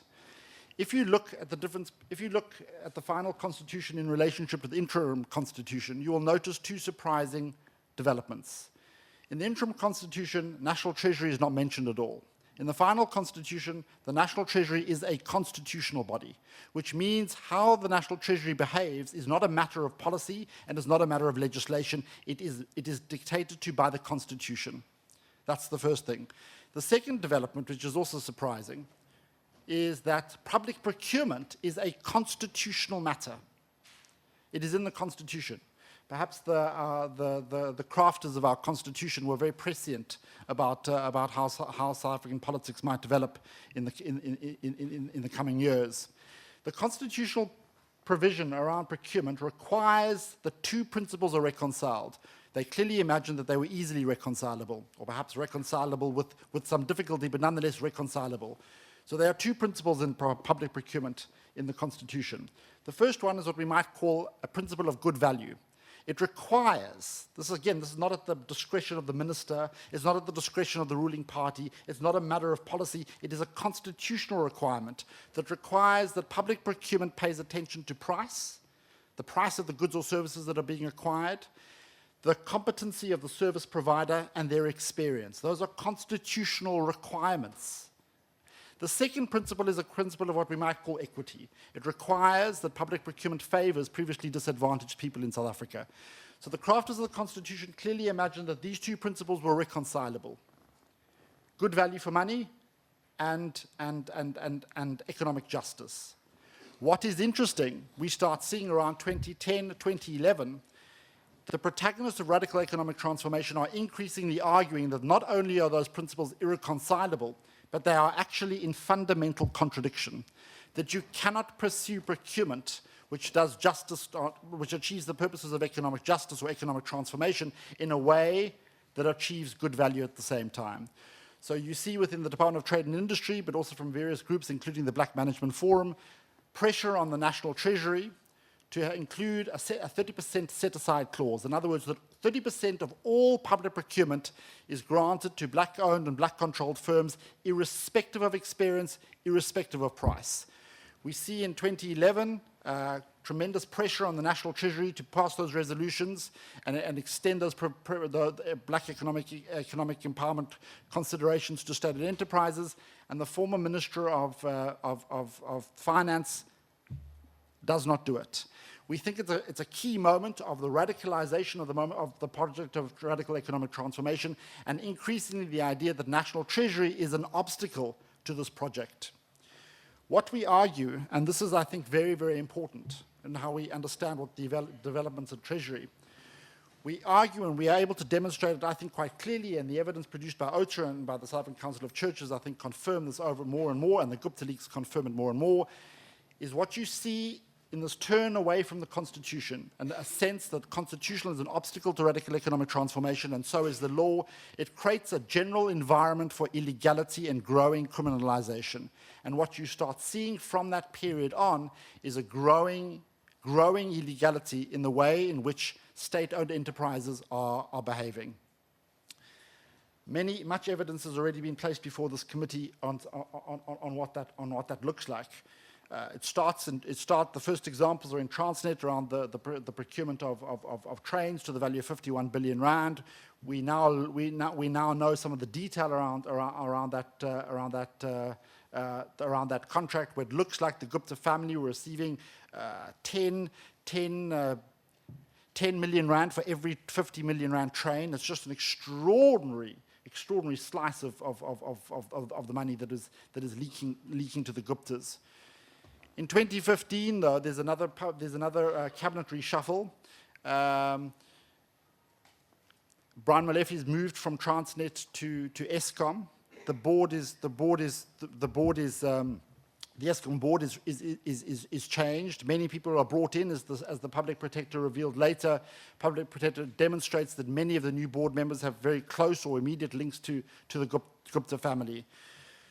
I'm not going to go through all the details. Let me just give you one example, though, which I think is a startling example. And you know some of the details, but one element of it hasn't come out as clearly as it should.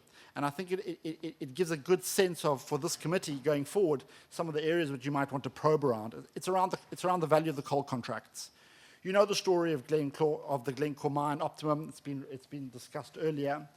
Optima Mine providing coal to Eskom power stations. The value of its contract historically was 325 million rand per annum.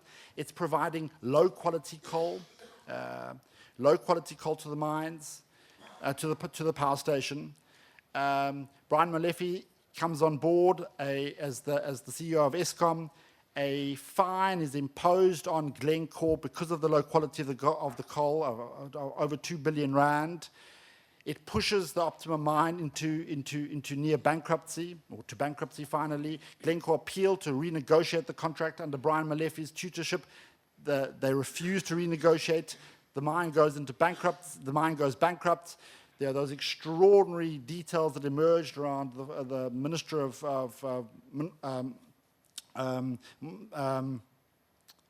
Mines moving to Dubai to conclude that contract with Tegeta.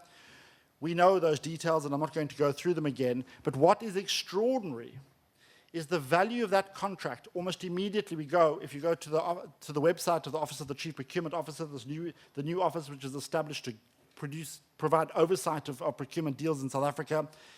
They show there's a little tab called irregularities and expansions, and you will see in that tab the value of the coal contract goes from 325 million rand per annum to 7 billion rand per annum. It's an extraordinary escalation, especially you have to remember that this is the same pile of low-quality coal that Eskom was historically paying a much, much lower price for. So I think there has been a lack of transparency on Eskom's side around those coal contracts. It is definitely an area which I think this committee needs to probe with some degree of vigor. So the Tegeta coal contract is merely one contract amongst a whole range of contracts, and as the delegation from Auditor have explained, I think this is definitely what is driving up the costs of electricity and the costs of running the South African electricity system generally. So this is what is going on. We argue that there's a move to illegality, clear signs, I think, of criminality, but here is where I think things it's very, very important to understand the effects outside of the state-owned enterprises into the broader state system and into the broader political system in South Africa. So what we argue, and we're able to demonstrate, I think, quite clearly, is that at the same time there is the shift to illegality and even to criminality, this idea again that one needs to operate outside the law, one needs to operate outside the constitution in order to facilitate this model of economic transformation. We see moves against other state institutions, especially those state institutions that have built up a large investigative capacity and even a prosecutorial capacity. The first of those, of course, is the South African Revenue Services, which by 2014-2015 has built up into a formidable institution. SARS, of course, is one of the great heroic stories of post-apartheid South Africa, and it's worth just dwelling on it for a moment.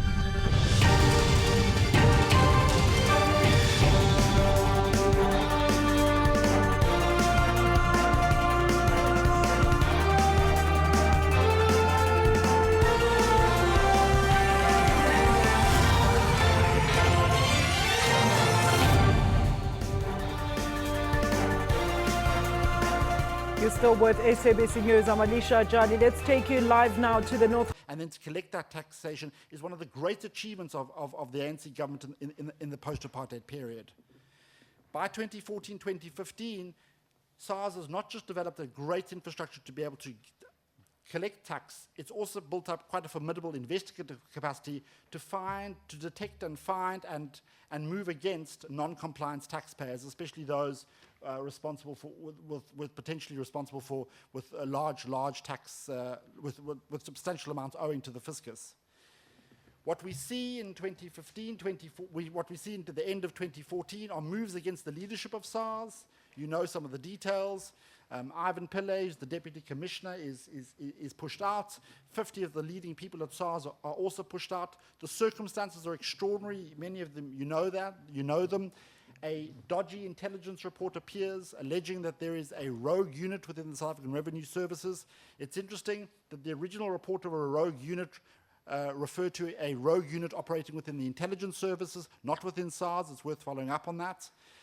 The report is the claims of a rogue unit are used to launch what can only be regarded as a completely dodgy investigation by KPMG. That report is then used to expel the leadership. So we have the weakening of SARS. The same sort of events take place within the Hawks. Shadrach Sabir is head of the Hawks in Gauteng. He is involved in some very high-profile investigations, including against Charles Mnguli, who is head of crime intelligence. A dodgy intelligence report emerges at the same time, alleging that he is involved in the illegal rendition of Zimbabweans. The report has no substance, but it is used nonetheless to suspend Shadrach Sabir from his position. Charges are then laid against him. The same thing happens to the Hawks in KZN. General Boyson is accused, an intelligence report appears accusing General Boyson of being involved in a Cato Manor hit squad. The report is unfounded, he's suspended, charges are laid against him, he's won every single one of those cases. The same with the national intelligence, the head of the Hawks nationally, Anwar Dramat, an intelligence report, it's the same story. And of course we know the story of the NPA. So at the moment when the project within Transnet and within state-owned enterprises, generally this model of economic transformation moves towards illegal and criminal means, we start seeing moves against key state institutions outside of the parastatals, especially those with investigative capacity. At the same time, we argue that we start seeing the emergence of what we call a shadow state. Increasingly political decision-making is moving out of constitutional bodies, of formal government channels, outside the ANC itself, into a whole range of locations and processes and networks which are certainly informal and are outside the constitutional and government processes. We call them kitchen cabinets, but you see it cabinet processes themselves begin to weaken.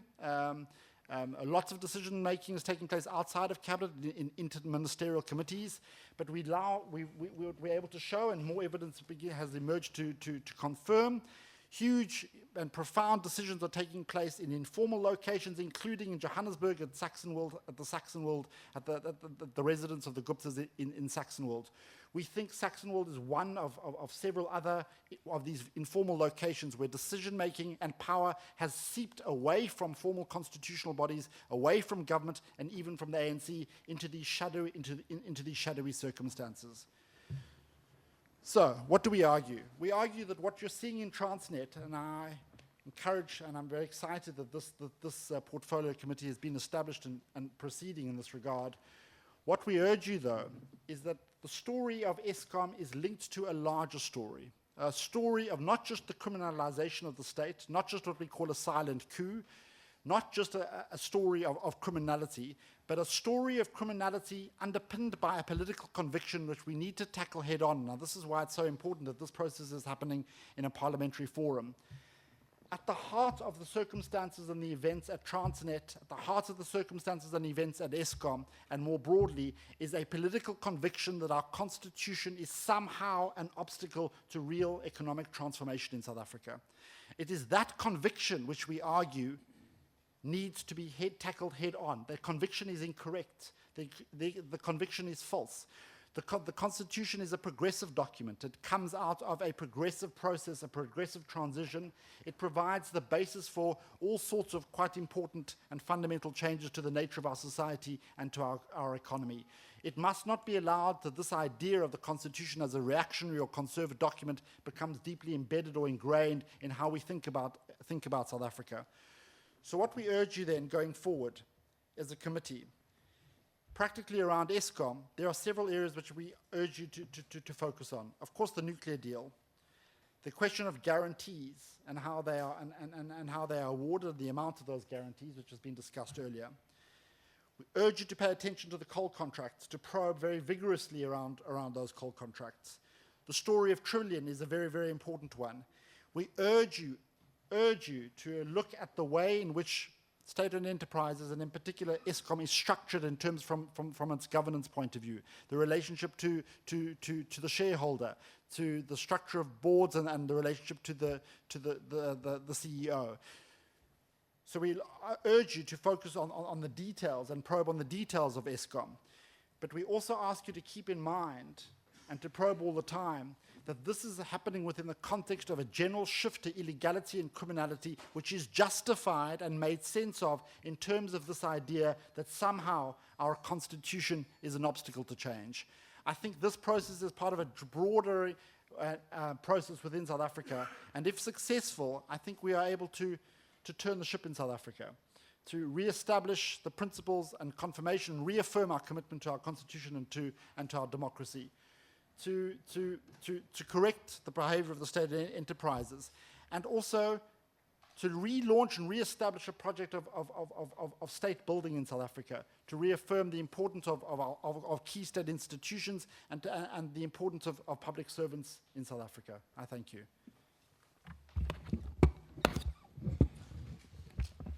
Thank you very much for the presentations. I think all presentations were clear to us, and all presentations have provided us with the necessary information that we wanted. We could read it, but we saw it befitting that if it is presented, you are able to elaborate on what you have put on the paper. As a committee, that's that elaboration that we were looking for. That's that information that we wanted to get. By the indication from the committee members, I would give you 5 minutes break. Everybody, just to stretch and come back. 5 minutes from now.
Honorable people that are inside this chamber, the 5 minutes is over. I'm the only person who did not stretch her legs. Can we reconvene, please?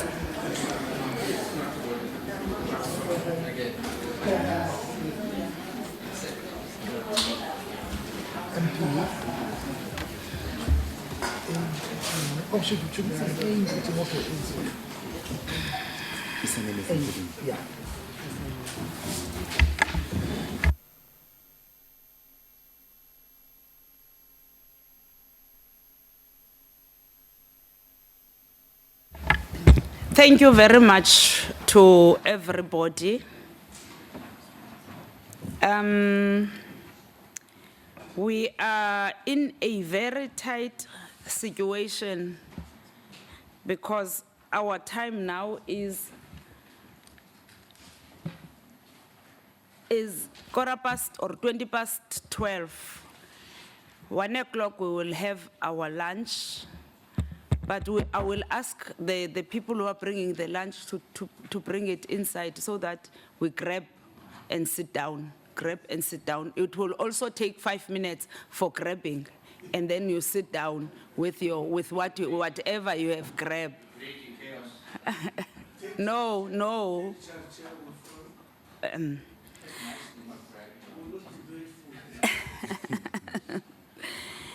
Thank you very much, and thank you for the presentations again that are before us or that have been presented for us. I just want to caution the members, especially the members of parliament that are in this committee. We have not started with the inquiry yet. We have potential witnesses in our inquiry list. And the SACC, I don't think is one of our potential witnesses. And the Auditor and the researchers or the academias are not part of our, but they are part of giving us the information that we think is necessary for us. I'm going to open now for members to ask questions or to seek clarity from whatever presented. I wanted us to be logic. If we can start with the first presentation, if it's possible, and then you go from the first presentation and then you go through. I'm not sure if that will work well for you. Honorable Ngo. I want to make a proposal, Chair, if the committee does agree. Allow us to ask questions wherever. Each team will take the questions that are preferred to itself, so that when they respond, we close. Thank you. Honorable Ngugubele, you'll be the first one to ask questions. I saw your hand.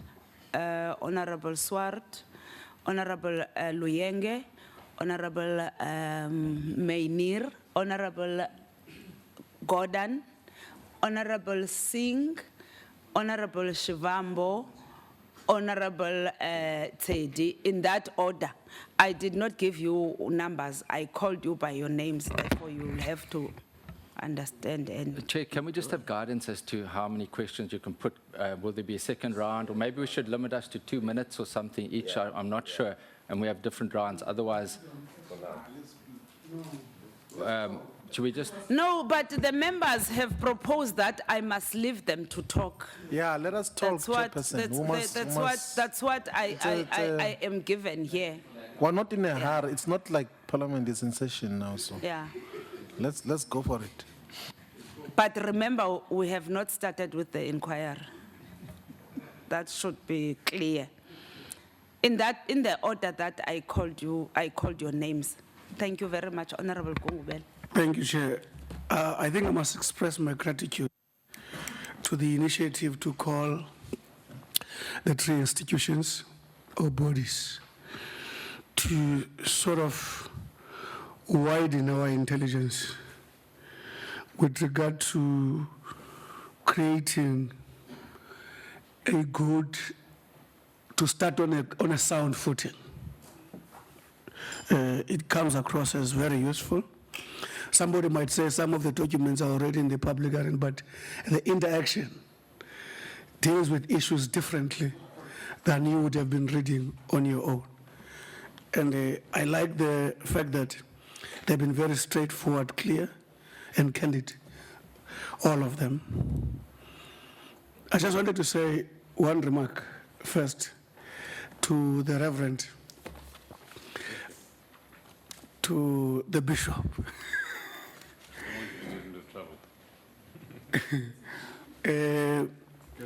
To us, the question of the church is unquestionable. History speaks for itself. I agree with you that it's either you are innocently ignorant or you are criminal to be confused about that rule. I do concur with you. It would be very useful as a general statement that the economic impact of this development is well articulated in specific terms. Opportunities lost in terms of jobs and all those kind of, I'm trying to say more work becomes critical. Again, the other issue that I'm very interested in, Chair, is Mr. Blom. I was not sure that's Blom. I remember when I was working in the mining industry, there was Blom. When I worked underground, he was a very cruel chap, not you.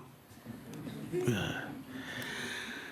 What I'm interested in is the narrative of 2005.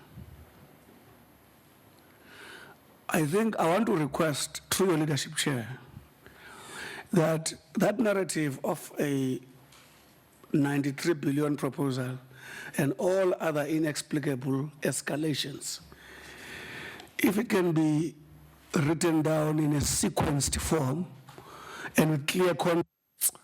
Remember, he speaks about Ekusile and all these power stations and escalation. I find it a very, very interesting narrative. If it can be sequenced, contrasted, or juxtaposed, so that you are able to, in a matrix of kind, have a sense of where the contradictions are. It's a very fundamental issue, especially when he mentioned the issue of what he would refer to as a price electricity increase. I found it very, very useful. And the other critical issue is what has been said around the betrayal. What I'm curious to find out for clarity purpose, you had a tree, you said there was a Mbeki era where small elite emerged, vulnerable middle class, and a huge exclusion of many. And you said then radical language, which grows together with extra legalism, extra judiciarism, extra constitutionalism. In other words, some anarchical type of development.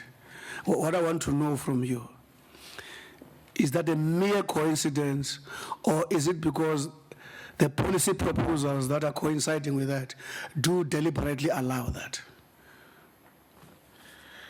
I thought I'm interested in that. And again,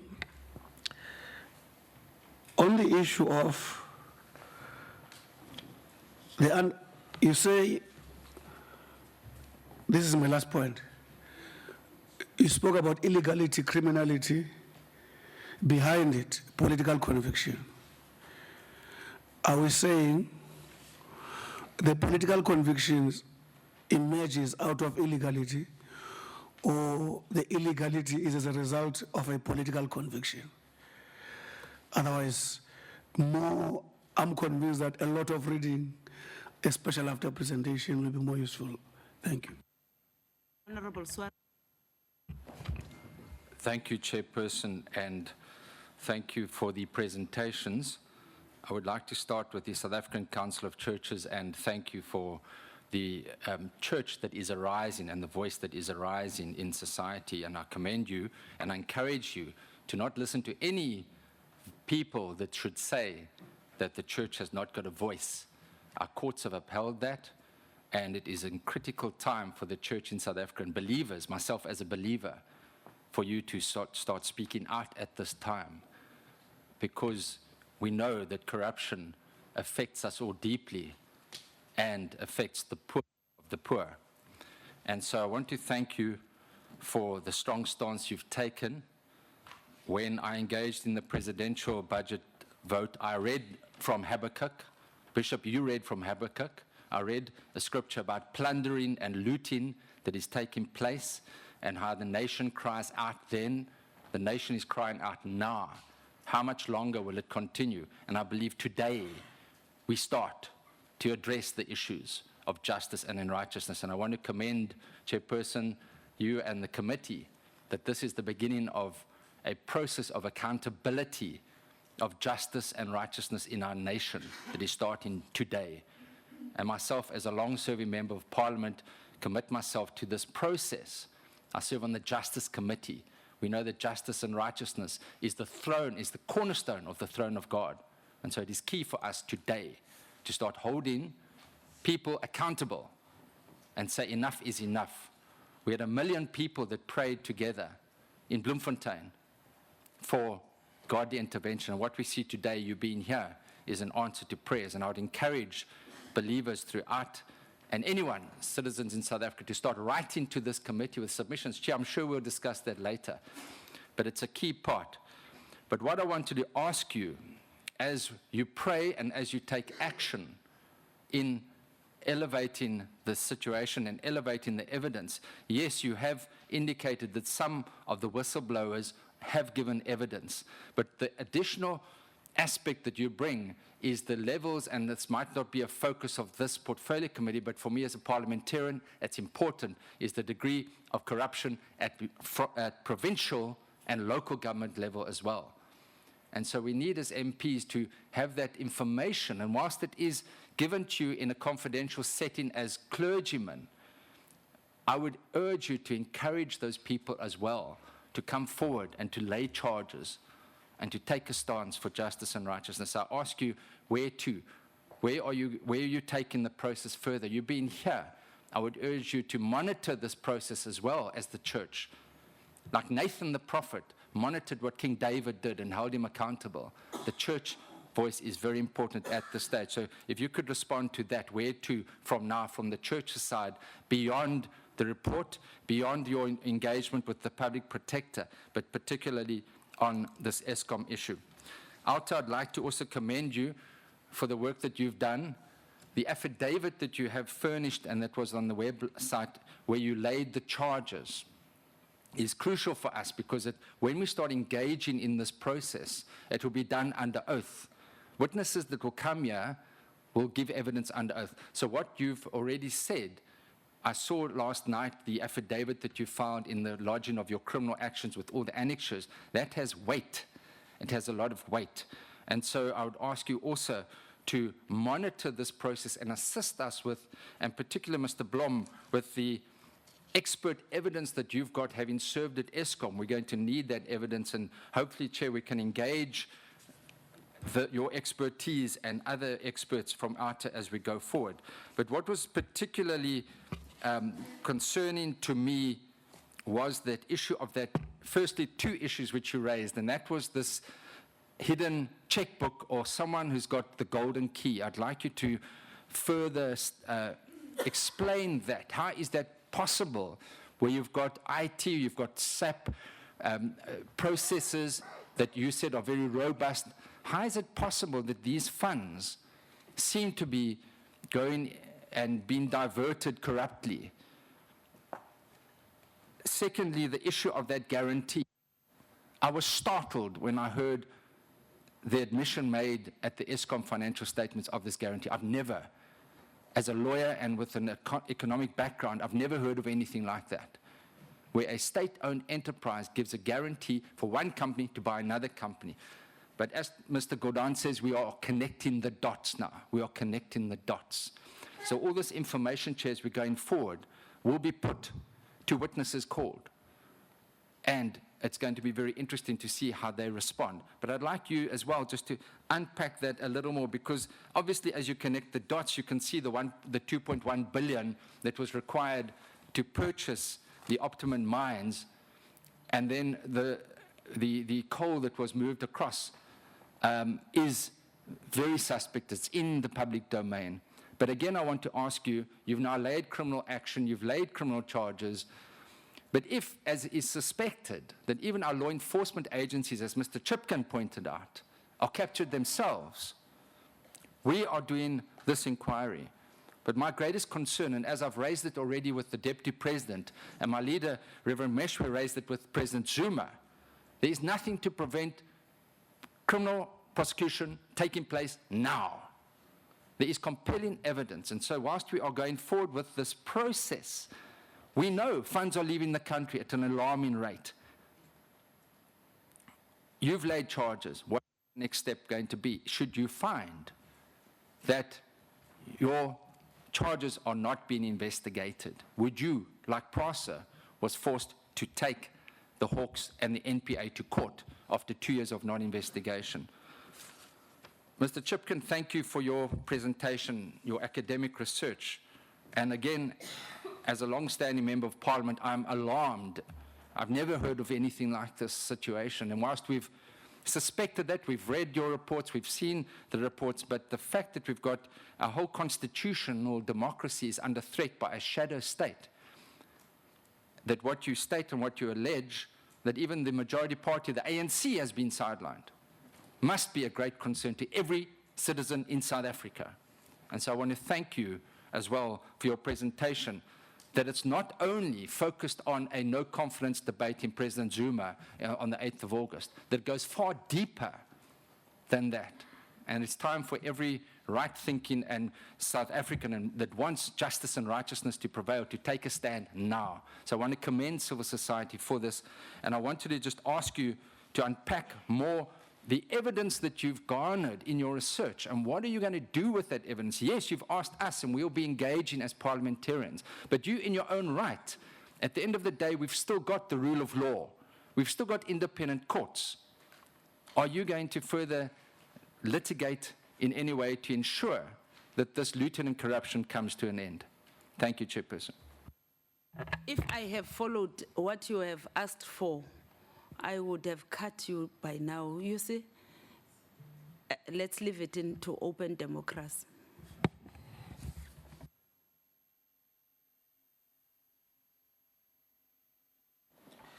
Thank you, Chairperson. Let me also first join the other colleagues who have just spoken before me in singing the ululation songs for the inputs that have been made by the three organizations. And also appreciate, Chairperson, all your endeavors to find us where we are in this process. The South African Council of Churches, Chair, I think Honorable Gungwale has said, it's a mouthful of what he has said, to say they should not be apologetic in doing their work. And in fact, it's not their work, it's God's work. The issues that are real as against the issues that are ideal. The real situation versus what is supposed to be is very critical, and you have that obligation as the church to lead people to do the right thing and to promote morals. I also commend the collaboration between these organizations, because there is chronology, there is logic in what they are saying. And that is why we are not going to waste time, because what they are saying is speaking to what the other was saying.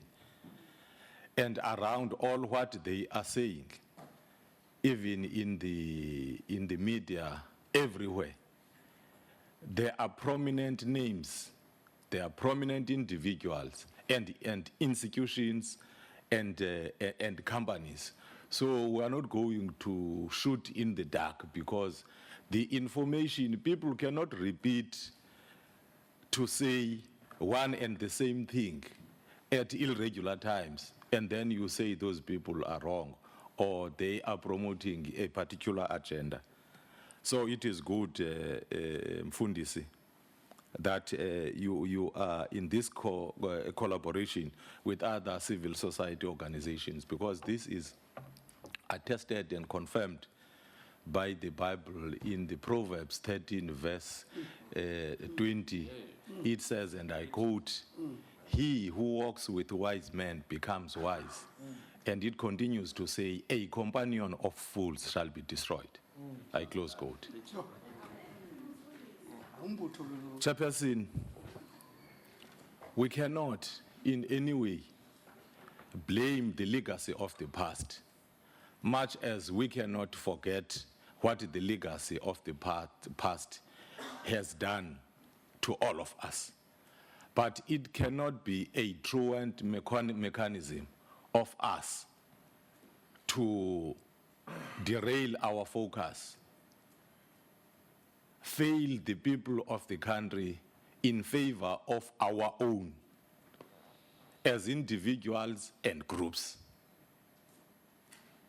I want to also repeat and agree on the notion that says, yes, there might be political kind of arrangements that are made by people, but I want to put my neck on the block and say, there is no political party which will ever take a decision that let us loot state resources, never. There will never be a conference of any political party that will resolve on the promotion of anarchy, as we see. Individual behavior and conduct must be separated from the organizational conduct and the organizational obligations.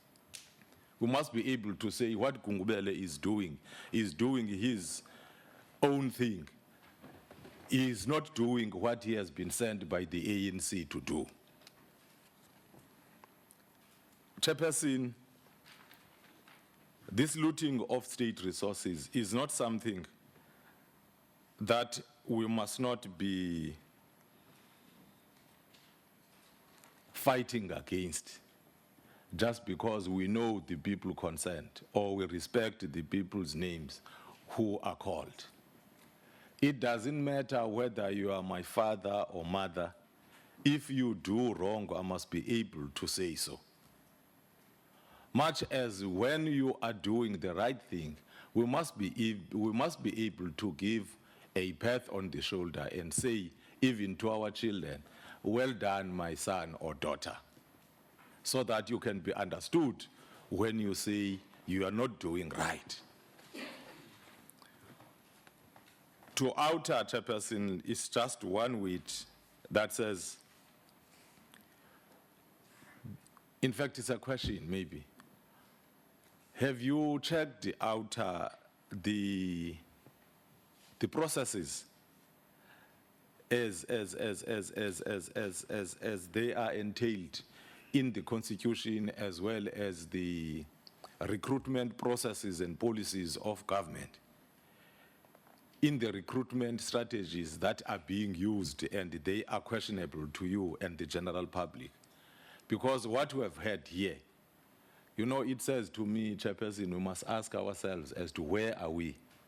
Are we still in the government that was donated to us by the spilling of the blood of Christians, of the death of our heroes and heroines, Otatu Mandela, Otatu Luthuli, Otatu Tambo, Omamu Sisulu, Notatu Sisulu? Ingaba sisekuyo ngoku, are we still there?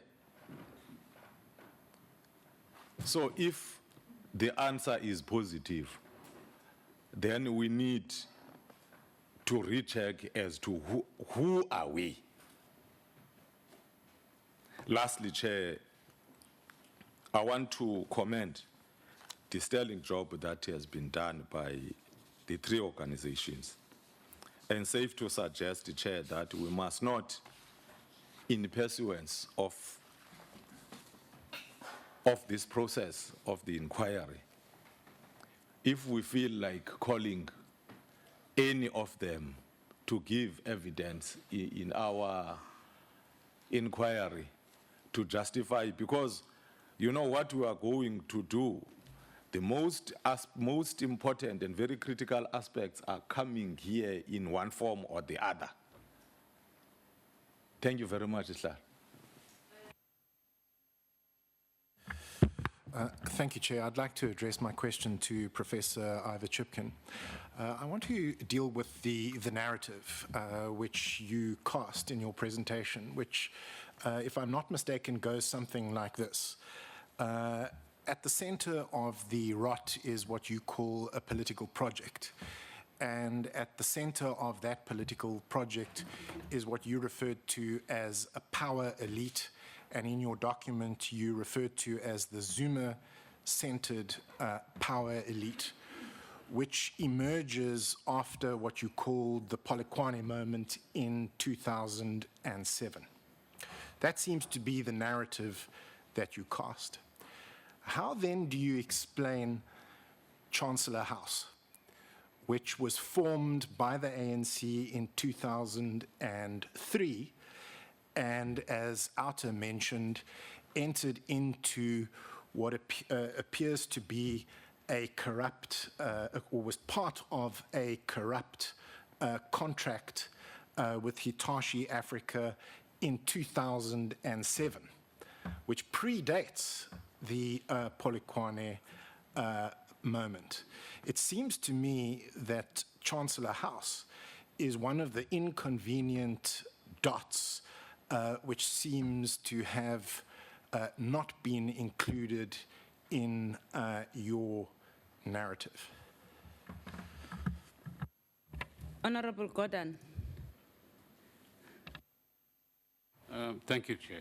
And let me firstly thank you for your leadership in getting us to this point, and hope beyond this point as well. And thank the three organizations and their representatives for what I think whoever is watching is a very interesting start to this inquiry into Eskom. The organizations before us, Chair, also demonstrate that we have a vibrant democracy, that there are still people who can observe the truth, record the truth, and speak the truth. And that bodes well, I think, for our future. And there are people of this sort both within political parties and outside of political parties as well, which is gratifying. Equally important is the fact, Chair, that we have the Parliament of South Africa embedded in our Constitution, which is taking this initiative, which is an initiative about accountability. And the more Parliament does this, the greater the respect we will have of the South African population, who know that corruption is an important feature that is pervading our country at this point in time. Let me firstly compliment the SACC and Mfundisi Mpulwana for the initiative they took to set up the unburdening panel. I think in his presentation he says very appropriately why this panel was necessary. I won't repeat that. But the question that I would seek his guidance on is whether greed and pursuance of benefits for oneself has reached a point where it's infecting our whole population. Or can we proudly say that the majority of South Africans are still good, honest people, and I certainly think they are. But how are we going to actually then guide South Africans from a spiritual point of view in making sure that our ethics don't decline any further, and that we uphold the values that my colleague, Dr. Luyenge, was talking about a moment ago? Secondly, have we reached a point of impunity as far as those that are directly involved or not so directly involved in this process? In other words, have we reached a point, and all three organizations can respond to this, where the don't care factor, which some think has reached proportions where it allows people involved in these activities to act with virtual impunity. In other words, you can't catch me, or there was this movie called Catch Me If You Can. Some of you might have seen it. But until you catch me, I carry on and make sure that the spoils are in various accounts all over the world. But worse still for us as a country is this don't care attitude. I don't care about the consequences for the country, its polity, and its economy of your kind of activities. To Professor Chipkin, more directly, I mean, you might want to look at the concept of deviant globalization, which basically describes how criminality piggybacks on so-called good globalization, and in fact uses the facilities of good globalization. For example, rapid flow of finances across the world. So you can now do money laundering much faster today than you ever did it before. And that piggybacking phenomenon, is that what we've seen in what you've described as the focus on procurement, which is well intended, but then gets abused for the wrong purposes because the constraints are in fact not in place. The second question is, what are the implications for state capability? You said that our focus needs to be on, if you like, restoring state capability, but once an institution is messed up, if I can put it plainly, how long does it take to recover? It takes a long time to build institutions, as we know from our own experience. It can take 10 years to build an institution. It can take 3 to 6 months if you put the right people in the top 3 positions in an organization. And I think we had that explanation from Mr. Blom as well. What is the recovery time of such damage that is done? And then part of your slide was this broker network in action. Here you use the example of Transnet. Can you just explain the role of the different, not individuals necessarily, but the types of people, the so-called brokers and middlemen, or I'm sure there's middle women somewhere as well. How do they all connect to each other? What exactly is the role that each of them actually plays in this regard? But both to Auditor and yourself, and this is where the SACC can also play an important moral role. What are we learning about the role of professionals in all of these investigations? And professional, by that I mean accountants, lawyers, consulting firms. You've mentioned some of them in passing. But what's the message to them in terms of their professional ethics? What's the message to them in terms of the moral code that they should actually follow? And what are your observations in terms of levels of inverted commas complicity, either wittingly or unwittingly, either actively or passively in each of these things that have been going on? Equally to Auditor, which has been at the forefront of laying charges and so on, what's our experience, and the others might want to comment on this as well, with our law enforcement agencies, Chair? You can have as many research documents and papers prepared and so on. Are we going to see consequences in terms of investigations and prosecutions as we actually go forward in this regard? And then lastly, Chairperson, what would each of the bodies, and in particular the SACC, have a message to the South African public arising from their experiences in what is going on, particularly in regard to the damage to political ethics, the damage to our economy? We haven't talked too much about that. One of you might actually want to do that. What's the economic damage? Jobs, investment, confidence, trust, growth of businesses, the monopolizing of billions of rands in small circles rather than being spread amongst many economic role players who could be developing small and medium-sized businesses instead of just feeding a couple of hungry mouths, so to speak. So what's our message to the South African public? Thank you very much. Honorable Singh. Thank you very much, Honorable Chairperson, and good day, colleagues. Firstly, I want to associate myself for the remarks by my other colleagues in thanking the three organizations for being here. And I know, Chairperson, initially you said, you're sorry that you called us during constituency period, but I think it's been a very, very worthwhile exercise because it's just giving us more ideas and more to focus on as we move forward. So well done for calling this meeting today. I just want to pick up, Chair, on where Honorable Gordon left and get the view of the organizations, because as we continue with this inquisition into Eskom, we may find that what we discover will be like a Sunday school picnic if we have to look at what is happening in other government departments and state-owned organizations where, I liked what the Secretary General of the ANC said at a meeting in Eastern Cape. He says, "A luta continua," and not the meaning of a luta as we know it. The struggle continues, but continues. And I think he put it very well when he said a luta continua. So, we have this inquisition, we get to the bottom of things, but then, allied to what Honorable Gordon said, what is your view on how we act on them? Presidents have been put behind bars in other countries for corrupt activities.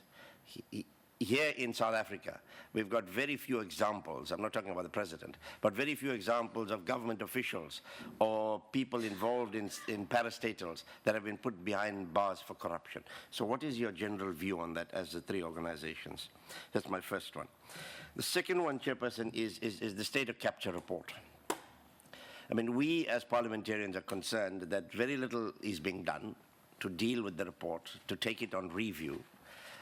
What is your view on the state of capture report and the possible dragging of heels in ensuring that the remedial action that has been prescribed by the public prosecutor are put into action? Do you have a view on that? And then another concern, we have is that in your investigations, I'm sure there are certain officials or people that you may have picked out as being the common denominator where corruption is involved. Some of them are still employed by Eskom, for example. What is your view? Because I have a view that we should ask for the suspension of some of these officials whilst our investigation continues. Because you can't have people who are accused of certain corrupt activities being right in the heart of where they could manipulate things. And then lastly, Chairperson, through you, thank you very much, is the whole issue of, in one of your presentations, you say how the law appears to have been used in favor of the Guptas. Now, it's an assertion, it's an aversion that you are making. Maybe at some stage, I think it's an outer document, you can give us more information, because anybody who is flagrantly disregarding the law or breaking the law should be put behind bars in terms of existing law. So maybe more information in that regard. Thank you, Chair. Thank you, Chairperson. Honorable Teddy. Thanks, Chair. Let me join my colleagues in appreciating the three presentations. And I think what I most like about the presentation, Chair, is that in most instances there are suggestions in terms of how Parliament can take some of these issues forward. I think that's what I like the most. A few issues, Chair, that I will need to be clarified on. Mr. Blow, I missed that part while you were talking about the service. For how long have you been with Eskom at some stage? I missed that part. I will appreciate if you can just try and refresh my mind in that regard. Of course, we might need information in terms of the cases that we're talking about, those that have been referred to the law enforcement agencies. We might need that kind of information. From the South African Council of Churches,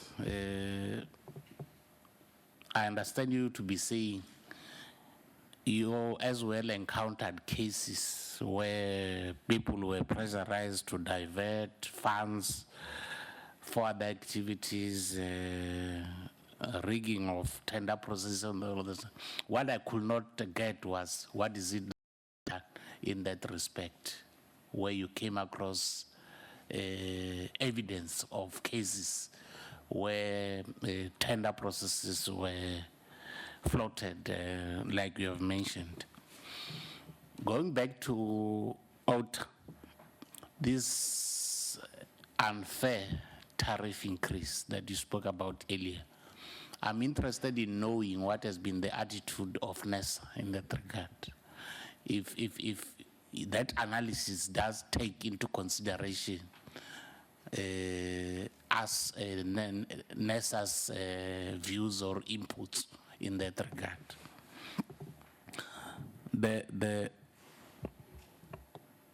The last one is just a comment that, of course, we might need documentary proof in terms of some of the issues that you have been raising here. Very helpful to the work that we are going to be undertaking. Thanks, Chair. Honorable Shivambu. No, thank you very much, Chair. I want to associate myself with the biblical quote that was given earlier by Honorable Lienge that says that he who walketh with wise men shall be wise, but a companion of fools shall be destroyed. I think that as part of the durable and long-lasting solutions, we might need to destroy fools. You know, maybe we must start on the 8th of August. We'll see how we're going to handle that so that we deal with those issues. Now, I appreciate all the three submissions that have been made here. And the Honorable member who spoke now says that there must be documentary evidence. I know that there have been lots of documents that were brought by Auditor. So they were given to chief whips. I'm sure that the chief whip of the ANC might be having these documents that corroborate everything else that they had said in terms of people that got to receive payments and were entertained by the Guptas and all of those related people. But I think that one thing that perhaps we should say as this committee is that we believe what the South African Council of Churches said here. And I don't think that a Council of Churches would come with figments of their own imaginations and present misleading information. But also we believe the evidence-based submissions and presentation of Auditor, and we also associate with the social scientific research outcomes of pairing as presented by Professor Ivo Chipkin. And I think that the key issues that arise out of all the reports is that South Africa is currently experiencing massive, systematic, callous and rapacious looting of state-owned companies. This looting of resources in magnitudes that have never been seen anywhere, perhaps maybe compared to what Mobutu Sese Seko did in Zaire, perhaps compared to what Idi Amin did in Uganda, perhaps compared to what Mbasogo is doing currently in Equatorial Guinea. I think that is the crisis that we are facing, of rapacious looting of state resources in huge magnitudes never seen before. But also there seemed to be some collaboration by some of these multinational companies, the SAP and McKinsey, and then they are bowing to the dictates of Trillion Capital, which is a criminal organization. Trillion is a criminal entity that is used to siphon off money from state-owned companies, particularly Transnet and Eskom. It's one of the things that we're dealing with in terms of all of those issues, that Trillion is being paid money for nothing. Like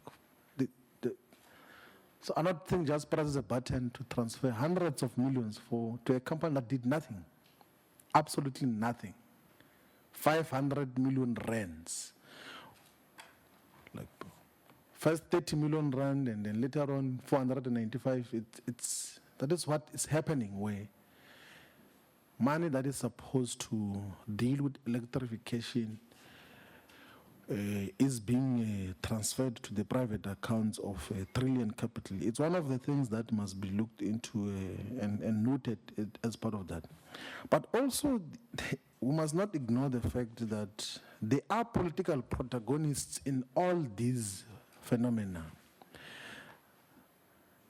And we won't be able to resolve this if we do not call these political protagonists by name. That the president of the ANC is at the center of this crisis of looting of our state-owned companies.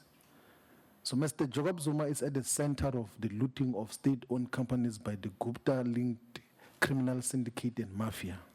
And that must be said like that. And he utilizes the Malusi Gigabas and all of them to run around in the project of looting state-owned companies.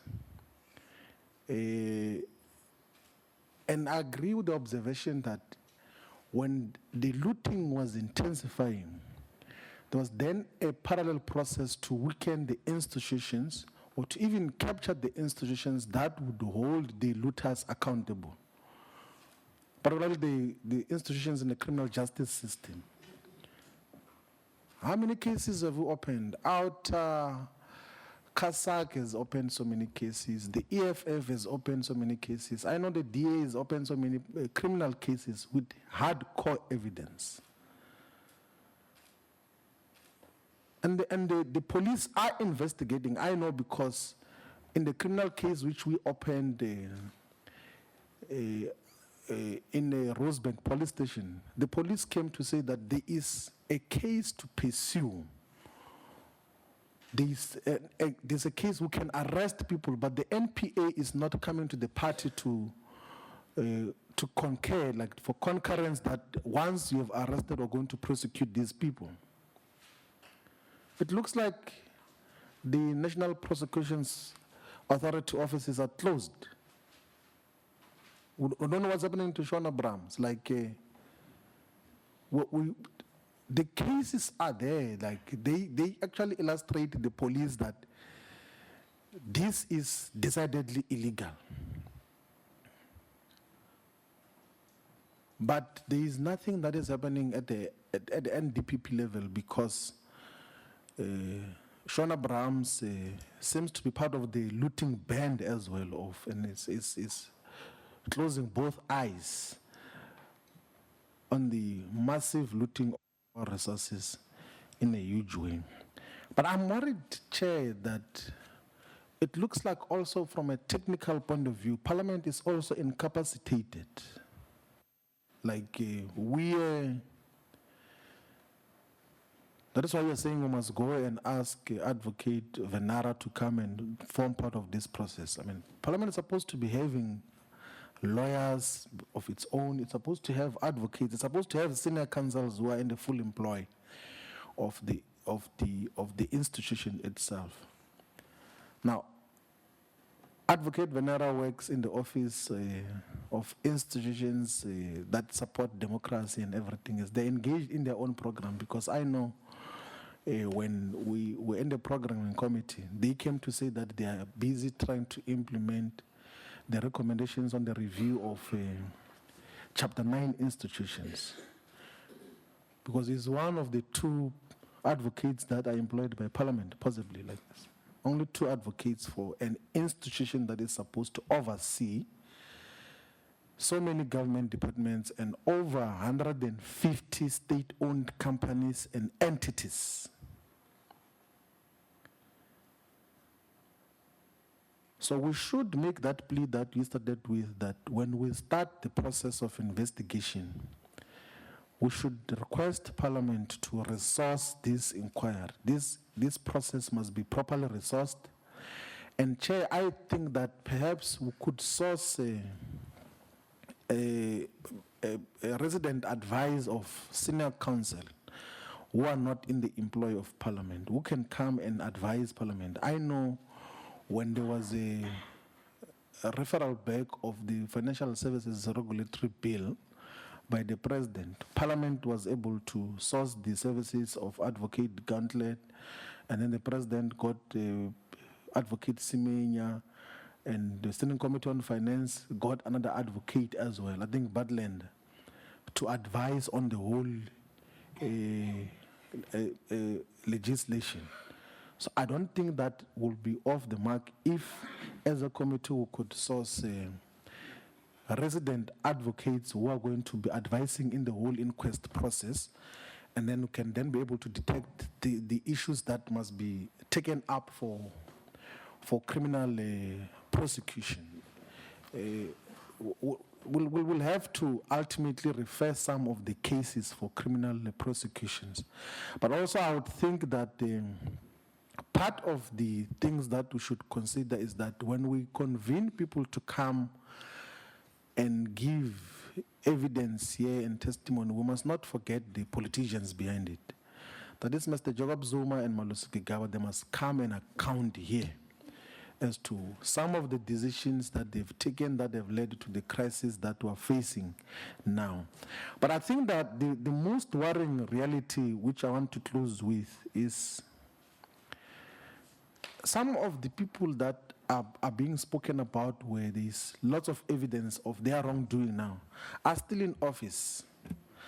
I'm not seeing still a CFO of Eskom. And in the press conference, he says that I'm still going to write a tell-all document. And he doesn't deny that there's everything wrong that he has done. He's still there. Richard Sleke is still the Director General of Public Enterprises. Iqbal Sharma is still in the board of Transnet. Dan Macha is still the chairperson of Dinel. These are Gupta ground forces. The ground forces of the Guptas that are busy looting our state resources. We're talking here, and they're still in the system. We need to find a different mechanism. Perhaps the ministry must be appraised of some of these realities that I don't think that any rational person could dispute the evidence that has been presented to us here in terms of the wrongdoing on the part of the people that we're talking about. There has to be action in terms of what should happen so that we also at least achieve something. We must at least stop it for now, and then we'll then attend to the ones that have stolen, because all of them must bring back the monies that they've stolen. All the monies that have been stolen must be brought back. It must be paid back. That must be the intention, that no one must ever steal money in South Africa and then they go without having to pay it back. We're a parliament that is mandated to collectively oversee the expenditure of our resources. Our economy is going backward now in terms of growth. We need to recover resources that are needed to help as many people as possible. Thank you very much, Chair. Thank you, honorable members, for your questions. I have only one question that, or a concern that has been raised here on the 7 points that Bishop, my apologies for calling you a reverend. My humble apologies. My humble apologies. I am told that you are a bishop. I also know that they call you Bishop Mbumlwana. The issue that was raised on your 7 points in saying there is an undermining effort to weaken the government of South Africa. You have pointed them here on your presentation. Do you think people that we employ as government are people that are incapacitated, especially when we talk about the SOEs? Because SOEs are supposed to be developing the economy of the country. They are in the center of developing the country. But do you have a suggestion, maybe? Maybe the suggestion will form part of our recommendations after the inquiry that you can make for us. Because I am asking this question because when we were presented by Mr. Molefe in the Committee of Public Enterprise, when he was taken from Transnet to Eskom, there was this crisis of load shedding then, because that's what Eskom comes with when they come with us. They come to us. There was this problem of load shedding every day that was happening. And apparently he has expertise of turning the tide. So, as Mr. Brian Molefe, I'm talking about Mr. Brian Molefe, that was that was what was presented to us, because he was seen as a person who can reverse the issue of plunging the country into a total blackout. So the expertise that was presented to us, we as a country, for that matter, we took it very serious, because when he came in, he really changed something, because we moved from load shedding to electricity that was flowing. We don't know what was behind that as a committee and as an ordinary South African. So do you think that there was something behind employing, as you have presented, there was something behind employing Brian Molefe and removing, what's the other gentleman? Tsidiso Matuna. Then, because when you speak, all three organizations that have spoken, you spoke about the way the way the worm is moving. I would take it, it's going deeper and deeper and deeper.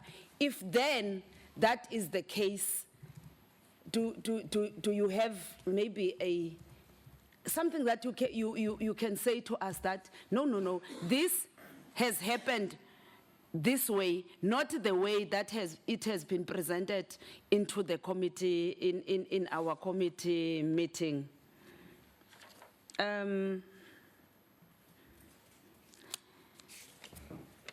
Mr. Blom, just a concern.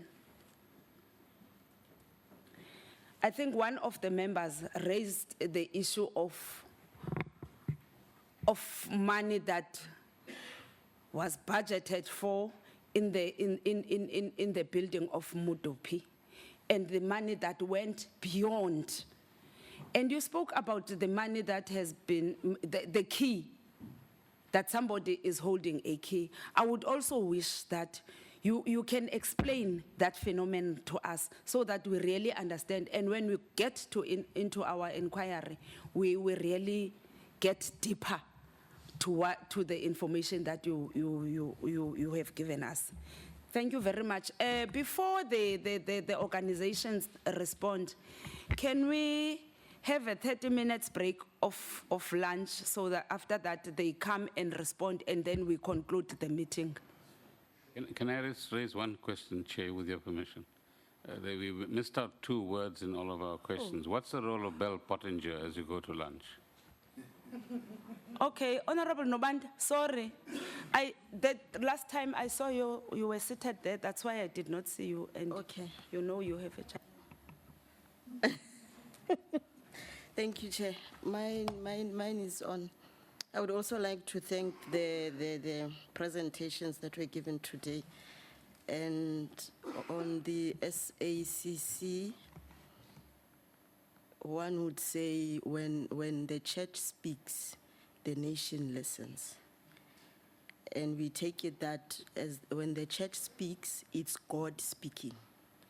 So it is upon us to listen to what God is saying. On the Auditor report, I wanted to ask Mr. Bloom if he can clarify this bypassing of the SA subsystem, and what does this mean for Eskom and any other company using the same system going forward? My last question is on that the report is from 2005. Does this mean there's a possibility that this might have been going on before 2005?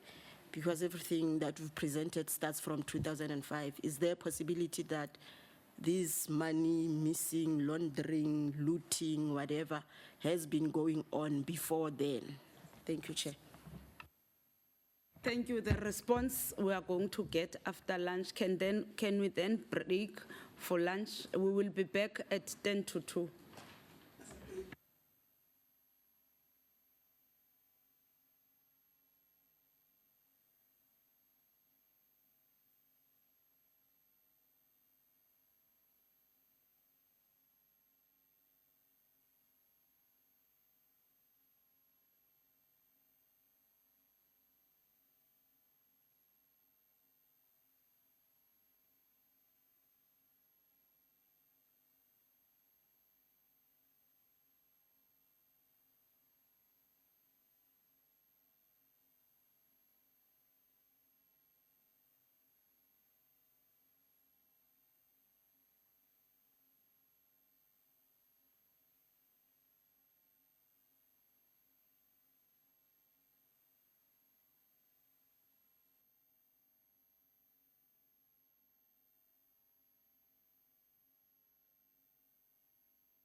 Ndimfowunele ndifuna ucela. Uthele ephuma futhi esiya ngaphandle silapho ngaphakathi. Uyimpimpi.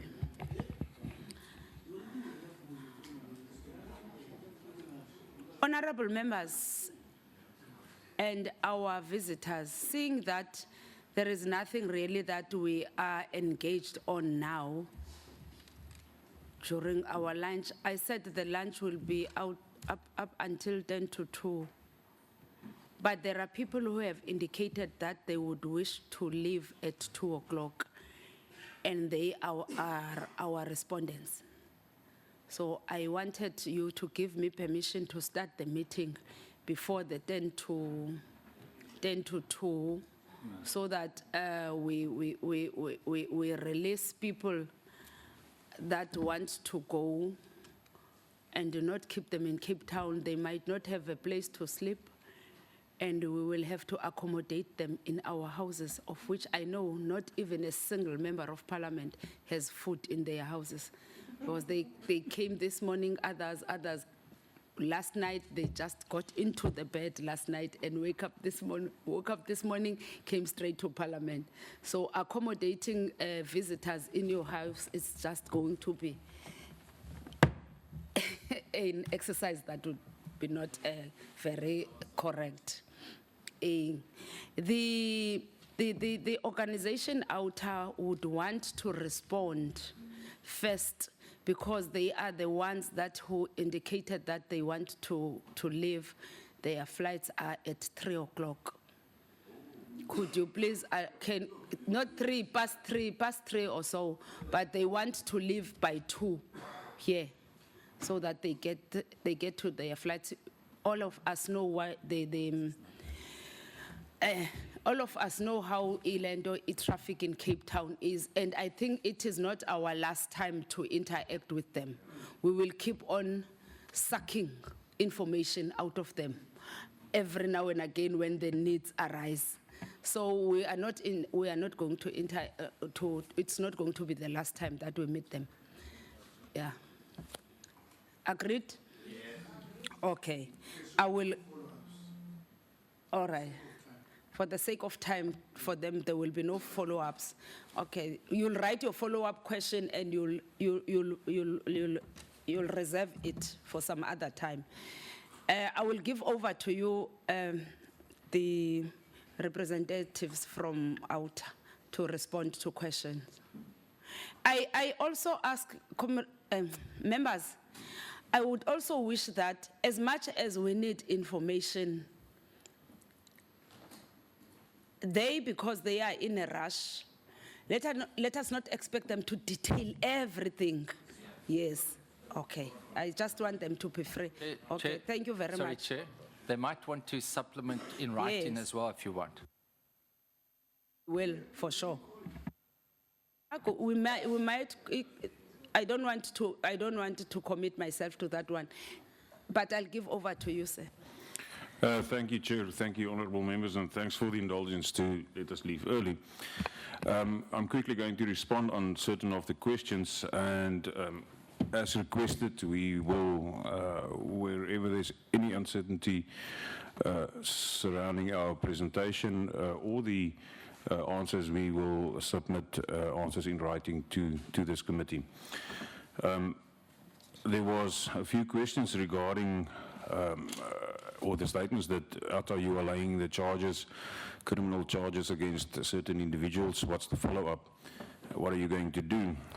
I can assure the members of this committee, as well as everybody else interested, that in the past we have laid charges against persons like Gladi Motsoeneng, like the BNP CEO regarding the SAA matter, and we are following it up. We putting pressure on the investigating officers. We have got a system where we phone them and go and see them as much as possible, at least every 3 to 4 weeks, once a month. So it is to follow up. I think we are putting pressure on the investigation officers so that this thing does not get cold, all these cases. I can report back that on the BNP matter, the SAA matter, the investigation is in a very advanced stage, and we are at this stage talking to the prosecutor. So there is movement, and we undertake to follow up on all matters that relate charges. One thing that I want to put out to you regarding that is quickly that we were also tasked by the SIU to assist in the SABC investigation. And I think it is important there for members of parliament to also put their voices to the actions that must take place. Everything there is really, we've been talked with the SIU, and still we are waiting for a proclamation that they can carry on with their investigation. I'm going to leave that there, but I think it is important for members of parliament also to put the pressure on where needed. Quickly, there was a question regarding the recruitment strategies of people in government and in the SOEs. How does it work? How do they get recruited to do these acts? I want to take you back to a speech that was made here in Parliament on the 1st of November 2011, 1/11/2011, by Minister Gigaba when he put down and announced the medium-term plan for the Department of Public Enterprises. Have a look at the introduction there as reported by the Parliamentary Monitoring Group. It looks like a shopping list. If you look at that... Oh, the date is the 1st of November 2011. Yes, that's correct. 1st November 2011. If you look at the announcement made there and the medium-term plans for the Department of Public Enterprises, and you see a few years down the line what happened, is that I think that everybody will be able to recognize the shopping list, as we call it at our time. I'm not going to elaborate on that, but please do have a look at that. Lastly, I think Honourable Gordon asked the question, what's our message to the public out there? Our message is clear and it's simple. Keep on fighting and be brave. We don't want the whistleblowers to not come to the fore. We want the whistleblowers to come and speak to us. We've got a lot of information. We received a lot of information from whistleblowers, from members of the public, from people that work for these state-owned entities, for government, for the public service.